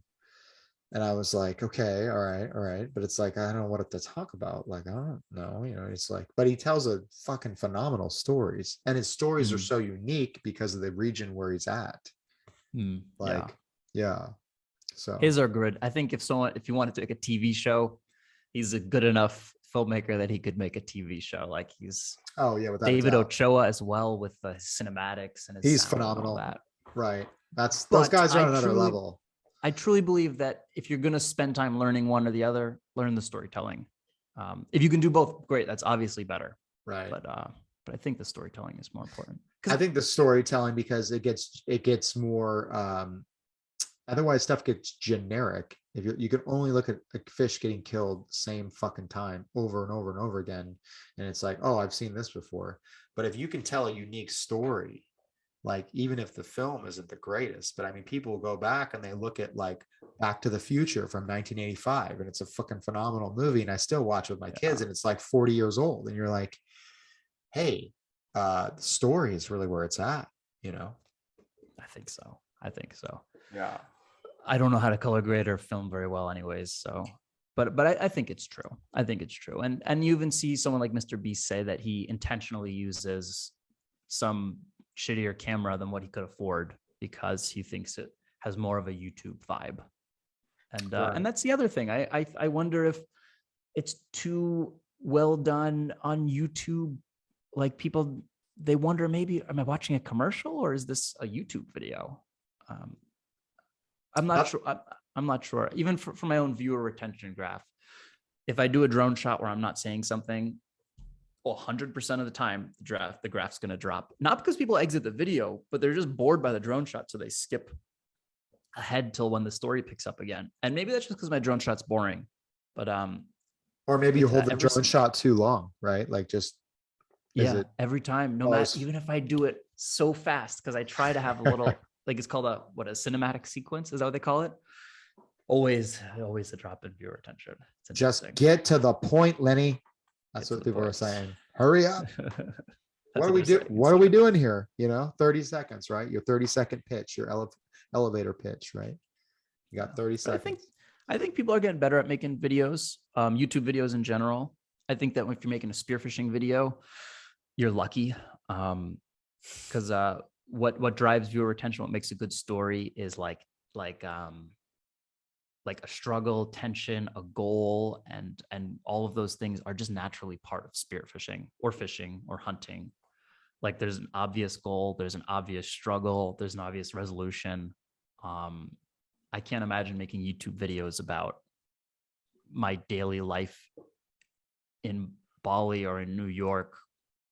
Like, I don't know. I can't imagine it. It's way harder. Those people who do that successfully are much more creative than me. But for spearfishing, we're lucky. Like the beginning is you want to catch a fish, and then the struggle is it's a smart fish to catch, or it's a hard fish to find, or you put a bad shot in the fish and you're worried it's going to break free, and so that's the struggle. And then the resolution is you either catch it or you don't catch it. Right. And yeah. You make it sound so simple. Yeah, it's not it's more complicated than that, but it's easier for spearfishing. It's easier for spearfishing, I do believe. Yeah, I would agree with you on that. Having taken been a thespian in my time, like just the what is it, there's what is it, there's four main, or was it 4 or 7 main stories, and they're all the same. It's like, right, something about religion, humanity. I don't remember, I'm butchering the shit out of this, but it's like there's basic storylines, and they all have to do with some sort of conflict, right? And it's either with human conflict, there's a man versus nature, man versus man versus whatever, it's like there's common patterns. And we pretty much don't have a choice, but it's man versus nature. It's easy. Man versus nature, right? For us, yeah. It's And the it's oldest story in the world. Yeah. The first cave painting was actually in Indonesia, in Makassar, and it was spearfishing, or it was the first hunting. I don't know. Anyways, the first stories were all cave paintings about hunting. It's the oldest thing, telling someone we went to find them, but then we couldn't catch it, or we couldn't catch it, and then we did get it, and now we can eat it. I mean, could you imagine going in the water back then? Like, must have been crazy. They did with they didn't have obviously masks or anything like that, but can you imagine putting on going back in time, putting on a mask and just going in the water, maybe not even shooting anything, but just going in the water and be like, holy shit. Well, I don't think they needed masks. They've done these studies with the Philippines. In the Philippines. Yeah. Yes. So, with their pupils dilating, if they are exposed to looking underwater, opening their eyes underwater without a mask at a young age, they can train their pupils to dilate in a certain way where they can see. And it's been not just with these sea cultures. I think they were able to recreate it with European children as well.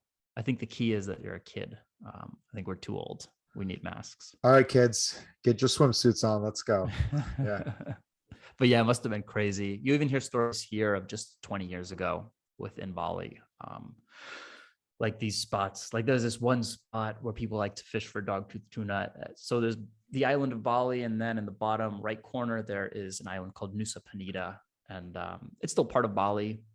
But back in the day, apparently it was just ridiculously full of dogtooth tuna. I think Cameron Kirkconnell shot a world record there at one point. Anyways, apparently even just 20 years ago, just teeming with fish. And now today it's pretty empty. Yeah, there's still fish, but it's not as much. I look at other islands off of that that chain of that archipelago. Excuse me. There's Komodo. I wonder if I don't know. I mean, I just look at islands on a map and I'm like, that looks like it's a pain in the ass to go to. Let's go to there. Komodo's easy. It's so I ima- popular yeah, I and it's imagine. protected. You can't fish there actually. Right. That's the other thing. Yeah. Um, I just try to find the hardest places in the world to go look at, and then like that's on the list, And that's because you where you want never to go. know. Yeah. You should come out to Indonesia. You can I go to one of those remote spots. I will, yeah, let me just run that by my wife real quick and I'll be on the next plane. No. No, there's some spots. We could talk about it off the show, but there's definitely some trips that I definitely want to put together just for just far off, just cool trips, Oh Um, yeah. yeah, just um, I don't know, just fuck it, go for it. I mean, I know there's waves there too, so obviously I like to surf, but I mean, yeah, there's some just really unique places in the world that I think people that the adventure part is still very much alive. I mean, some of these cultures have never even seen, like they so primitive, and Mm. it's just amazing. And it really kind of woke my eyes up to it, traveling and seeing people on a plane that never, like, for the first time. I mean, it's just pretty wild. There's some really cool places out there. And yeah, I don't know, we'll see. You know, So you have some trips in mind, but you don't want to say where because you don't want people to hear. well, yeah, I'd say I'm usually not. I'm just like, do your homework. I mean, you could Yeah. see just to go on Google Earth. I lived on Google Earth for a long time. I looked for like surf spots throughout the world, like anywhere there's monsoon season. It's got to hit this place really well. Like off the people are so their creativity, right? I feel like people are so used to, I pay money, I go to this place and I surf perfect waves. And yeah, you could totally do that. But wouldn't it be cool to experience somewhere like for your own self, like go there, camp on it. That's why I really love. There was a guy that used to do surfing videos. His name was Timmy. Uh Oh, geez, it's been a long time. Anyways, his name's Tim. What the hell? Anyways, I'm drawing a blank here, but he would go and camp, and now these spots are obviously like there's resorts on them. But camp in place in Mm. Indonesia, and Timmy Turner maybe, and then camp, and then paddle across the fucking bay like a couple miles to go surf this spot, and they would wear wetsuits because where they were camping in the middle of nowhere, they brought a goat with them so they could eat it just in case. And they pay the local Indonesian guy to drop them off, right? But they would go to this Yeah. place and wear wetsuits because they want to risk getting nicked too bad on the reef and Mm. get staph infections and all this shit. So they were trying to be smart about it. But yeah, that kind of shit. And it's like going to Baja was the same way. Like it used to be not that long ago. You go down there and it's like really adventurous and yada yada. And now there's, everyone knows, and it's like I gotta go to a resort. Like, dude, you don't have to go to a fucking resort to go to Baja. Drive down there, walk up, pay the Ponga guy to take you out, and you go dive. Too many people Mm. are like, I'm gonna pay $3,000 to go to a resort or take me. Like, okay. Or you could fly down there. Like, you know what I mean? They get lazy in our first world environment where Yeah. it's like you like someone like I'm gonna pay $5,000 to go Indonesia and shoot a doggy in Bali or wherever, right? Wherever, where you and I both know you could fly there, show up, work a little bit, maybe do a little reconnaissance, whatever you want to call it, get a boat, go shoot a dog tooth or shoot something, and maybe not be on it as much, but like probably for a fraction of the price. A tiny, tiny, tiny fraction of the price. Unless you want giant doggies, you do need a liveaboard. Right. And yeah, we talked about that, but yeah, you're Yeah. right. Yeah. But you can get still big ones and whatever. It's not all about But then doggies. again, you could walk up to that liveaboard and plan it though, couldn't you, with a group of guys if you had a group of guys? I mean, it didn't have to It sit would be nest. hard. It It'd would be be hard. tough.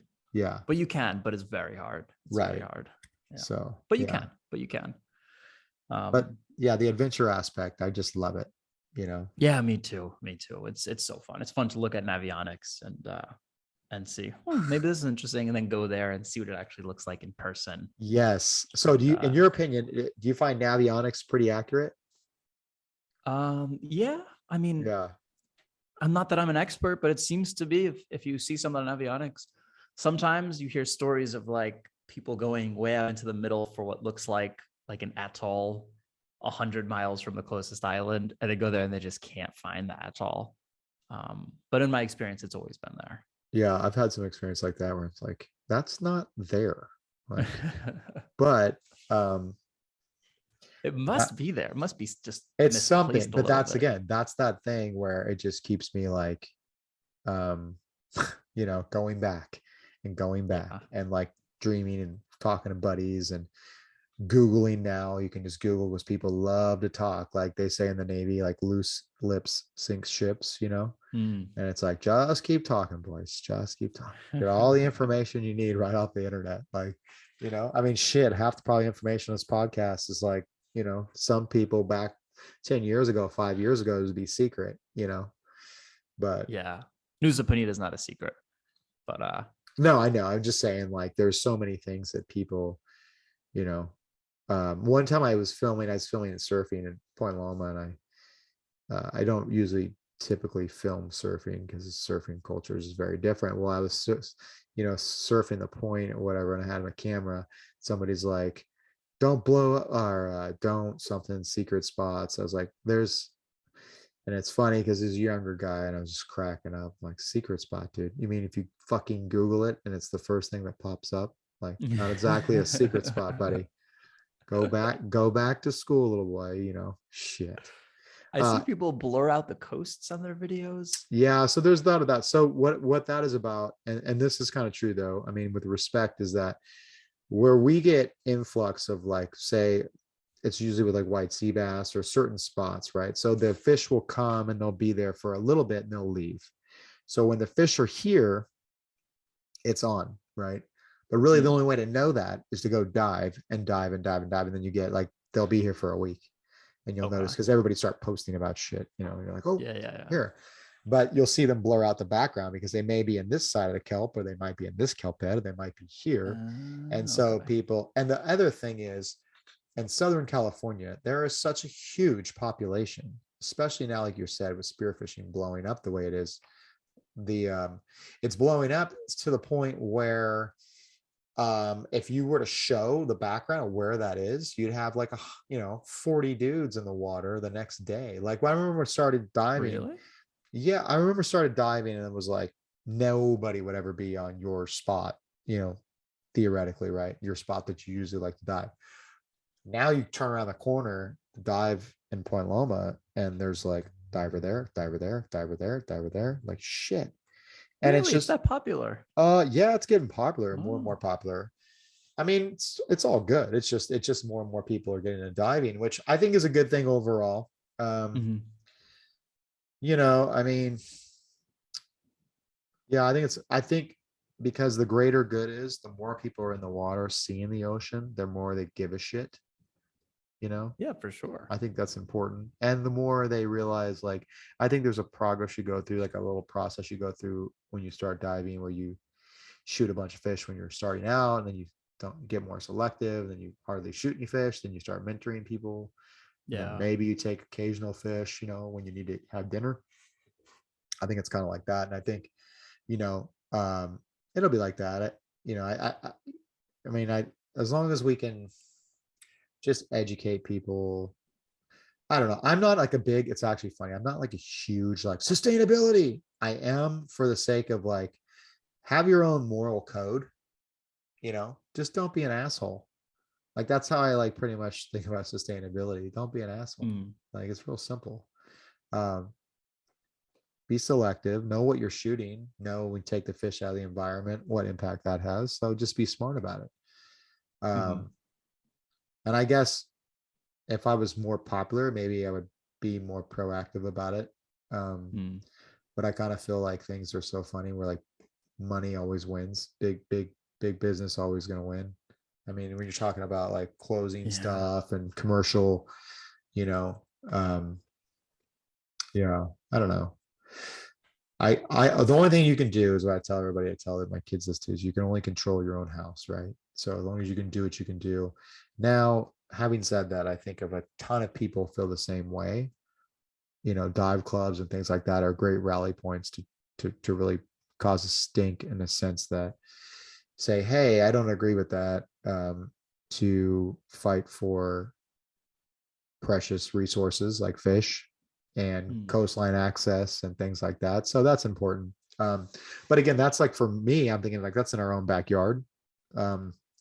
So on a global level, a global stage, like I don't know enough about it, really. I mean, I have a job that's nothing to do with spearfishing.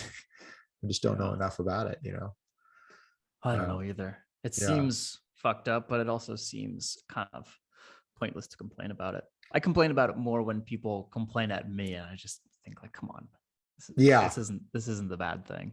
Well, it's really interesting, some of the comments on like TikTok or like whatever, and you get people that like I posted the one video of my daughter and I going to the little lobster spot, with all the lobster, and somebody was like talking about, yeah, you're going to take all of them and there's going to be none left and whatever, and it's like there's like a lot of people like that. And I was laughing. I was like, dude, you have no fucking clue. Like, it's amazing to me how uneducated some people are. Like, number one, I didn't touch a lobster in the video, but number two, it was like, what are you talking about? And then number two, it's like misinformed people are.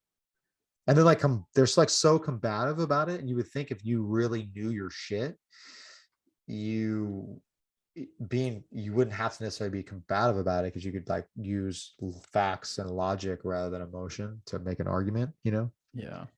So I don't know. It comes from a good place. They want, I don't know, maybe it doesn't, but I don't know either. I don't know. It's funny. I'm always negative comments don't bother me. They bother me when they're a little bit true. Like if like everybody, right? Yeah. But if someone's like, oh, you're destroying the ocean, I don't really care. I know. I feel bad because I don't want to put spearfishing in a bad light, but it doesn't hurt my feelings. Right. But if they say something that is a little true, then it's like, yeah, I'm trying to think.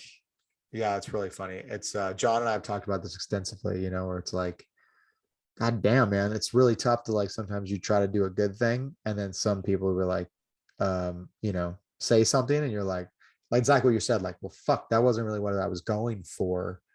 Damn, did I just present something that way? Or like, I think I had a couple of people comment to me about one of the statements I made about a homeless person.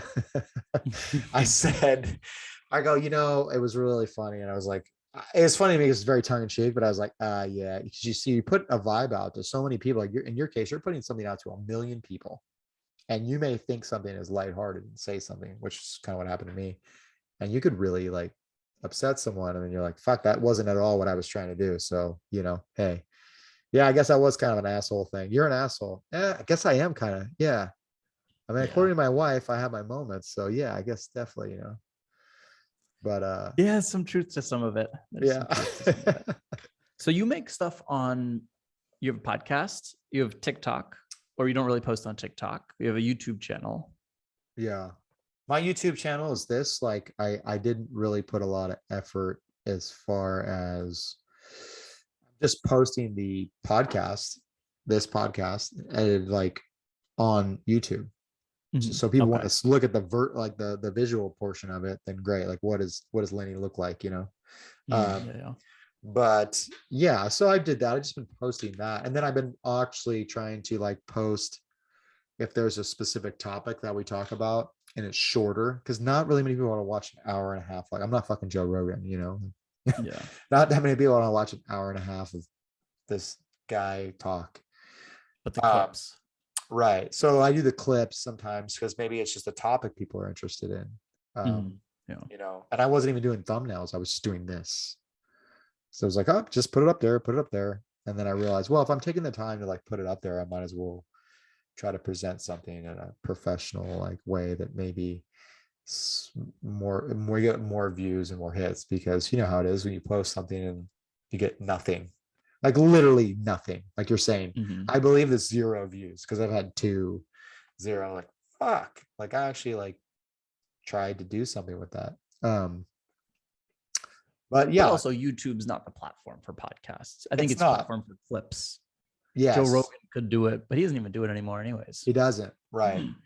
And YouTube, it's I try to tell myself it's supposed to be fun. I don't really make any money at this thing, and it's supposed to be fun. But then the thing with Mhm. YouTube lately, it's like, well, um, if you got good content, you know, and I think the messaging, at least the audio portion of it, is very good. Some of the dialogue Mhm. that happens is really good.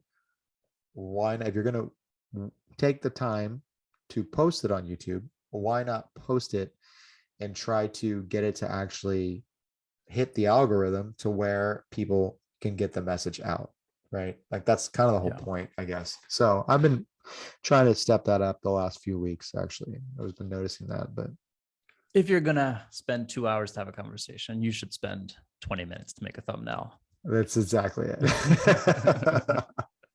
I know, Like like, for this one, make a thumbnail. Like maybe some yeah, people would recognize me from my channel. Maybe you'd get better clicks. I don't know, right. I don't know. but Yeah. you should. You I, should. I I will. I will. I mean, I try to. It's such a weird thing because you originally start this thing because you want to really make a positive impact for what everybody has their own reasons, right? And because it was spearfishing and I have a real job, none of it was really to make money other than like, oh, it'd be cool. Maybe I can get um, make enough money out of this to buy a free spear, like to get a Mhm. spear or a fins or something. You know what I mean? Something. Okay, cool. It'll help with that. Great. But I mean, really, when you're talking about hours spent, and you know this too, like the amount of hours spent um, and investment in the equipment and all that stuff. I mean, I'm not making shit, which is fine. It's really a labor of love. But Mhm. now it's like I think even like by seeing someone like you do it, it's like, oh, it's very possible. And like Daniel Mann and those guys, like it's very possible to present a podcast or portions of a podcast in a way that's entertaining and people would like it. Cool. Mhm. Otherwise, Clearly, a lot of people are interested in spearfishing. I did a poll once months ago, and 150,000 people responded saying they're interested in learning how to spearfish. right. Um, Clearly, a lot of people are interested, and I think you can make a living from it now with a lot of work and luck as well. I Yeah, think Ryan Myers, I think it's his job. I I think think Daniel Mann so. has another job, but I feel like he could do it if he wanted to. Um, I think so too. Yeah. I actually started to like dabble in stuff too, other than the podcast, where I was like, like you said, there's all these people that want to get into spearfishing. And there were mhm, people I think that were like so clueless about it as far as like they need a mentor, right? And I was like, mhm, I can't. I've mentored a lot of people and I enjoy that. I really do. Even at my own work. I'm like, well, I can't mentor everybody. And then was speaking with Ted Hardy and he was doing a lot with his freediving stuff. And he's like, why don't you just mhm, make a spearfishing course? And we were talking about it. And I was like, I'm going to make a spearfishing course. I'm going to model it. So I made like an online spearfishing course, and it's Spearfishing Mentor is kind of the name. It's a master mhm, class, and then there's some other smaller classes like boating stuff and parts. But the main class with everything in it is the master's class. And I mhm. thought, if anything, it would give people such a solid base where it would allow them at least give them the information and then they can go out in the ocean and practice it Mhm. rather than just kind of be like, read, over the course of months of and years, maybe, I don't know, figuring this stuff out. There's a lot of times it's really, really funny having spearfish for a long time. It's common knowledge to us. And I didn't realize this till John was like, dude, that's fucking gold. I was like, what? I didn't even think it was that big of a deal. That's just, it's like, no, that's really good. I was like, oh, okay. So maybe I was onto something. That's why I kind of taught him. I'm like, well, fuck it, I'll just put together a course. So I put together a course Mm.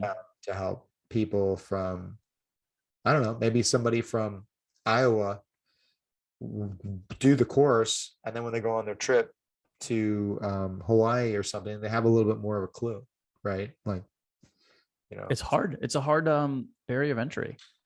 I it was is.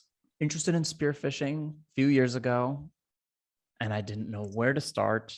And the information online, there's more now, so I don't know what it's like to try and learn now. But back then, it was so hard. I didn't even know freediving was part of it. I didn't know what equalization was, let alone the difference between the freediving equalization Frenzel and the scuba equalization Valsalva and different fins. And so I went to the store where I just bought a spear gun, a little JBL something. Right. And it's here in Indonesia now. I've given it to the boat captain's son. He shoots small fish with it in the evening.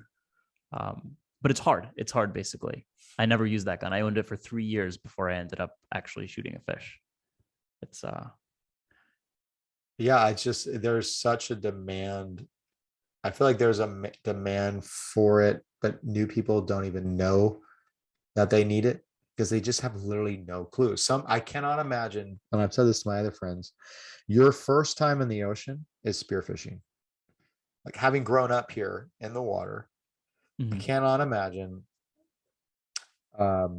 These people aren't even snorkeling. They're just like going for it. I'm like, fuck, that's great. I mean, I love it, but holy shit, man. Like that's grabbing the bull by the horns. There's a lot going on. Yeah, there's a lot going on. So there's got to be something out there to help with that, to bridge that gap, you know? So that's kind of what I was trying to do with the course, but I don't know. We'll see. A lot of people have taken it so far. I've gotten some pretty good reviews, so that's good. It's just tough. How do you like, and again, how do you put a price on something? That's the other hard thing. Like where you're talking about, oh, it took me 20 years to learn all this stuff or whatever. But then I'm not, you know, someone spends $500 on a pair of carbon fins, right? But if you don't know how to use them properly, like so what is knowledge worth to you? It's tough because nobody really wants to pay for it. And to be totally honest, nowadays you can Google. If you know what to Google, that's the other thing. If you know what you're doing, you can Google and spend, you know, months or whatever Googling, figure out shit one by one, you know? Yeah. And there's a lot of channels that will teach you how to freedive, how to spearfish.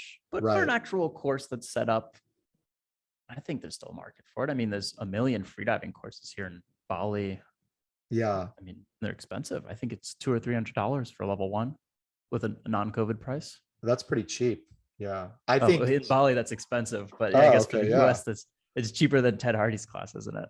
Yeah, I think so. I mean, I think too, like, yeah, I think the thing is that you put it together in a nice package that someone's easy to digest and gives them like, it's important because it just kind of lays everything out and it presents it in a very easy thing rather than just like, because if you can Google things, you'll find conflicting arguments like from like, what do you use? Dyneema, mono? Oh, don't do that. Don't do that. Don't do that. Well, it's like, look, don't even think about it. Waste of brain energy. Yeah. Just go with it. Some of the stuff, just take this with a grain of salt, go with it, and you'll figure out the rest. You'll fine tune your gear. But this is the safest way to do it. That's kind of what I was attempting to do. So, well, I got to run, but what a chat, and with a hell of a guy. I just love what you're doing. So please keep the content coming. Maybe one day I'll make it down to Bali and visit you, or you make it out here. You're more than welcome to come dive with me anytime. So I want to come dive in the US soon. I've been home for 2 years. So if I'm over there, I'll let you know. And thank you for having me on. It was very nice chatting with you. That was wonderful. Thanks you. It's my pleasure. Thank you.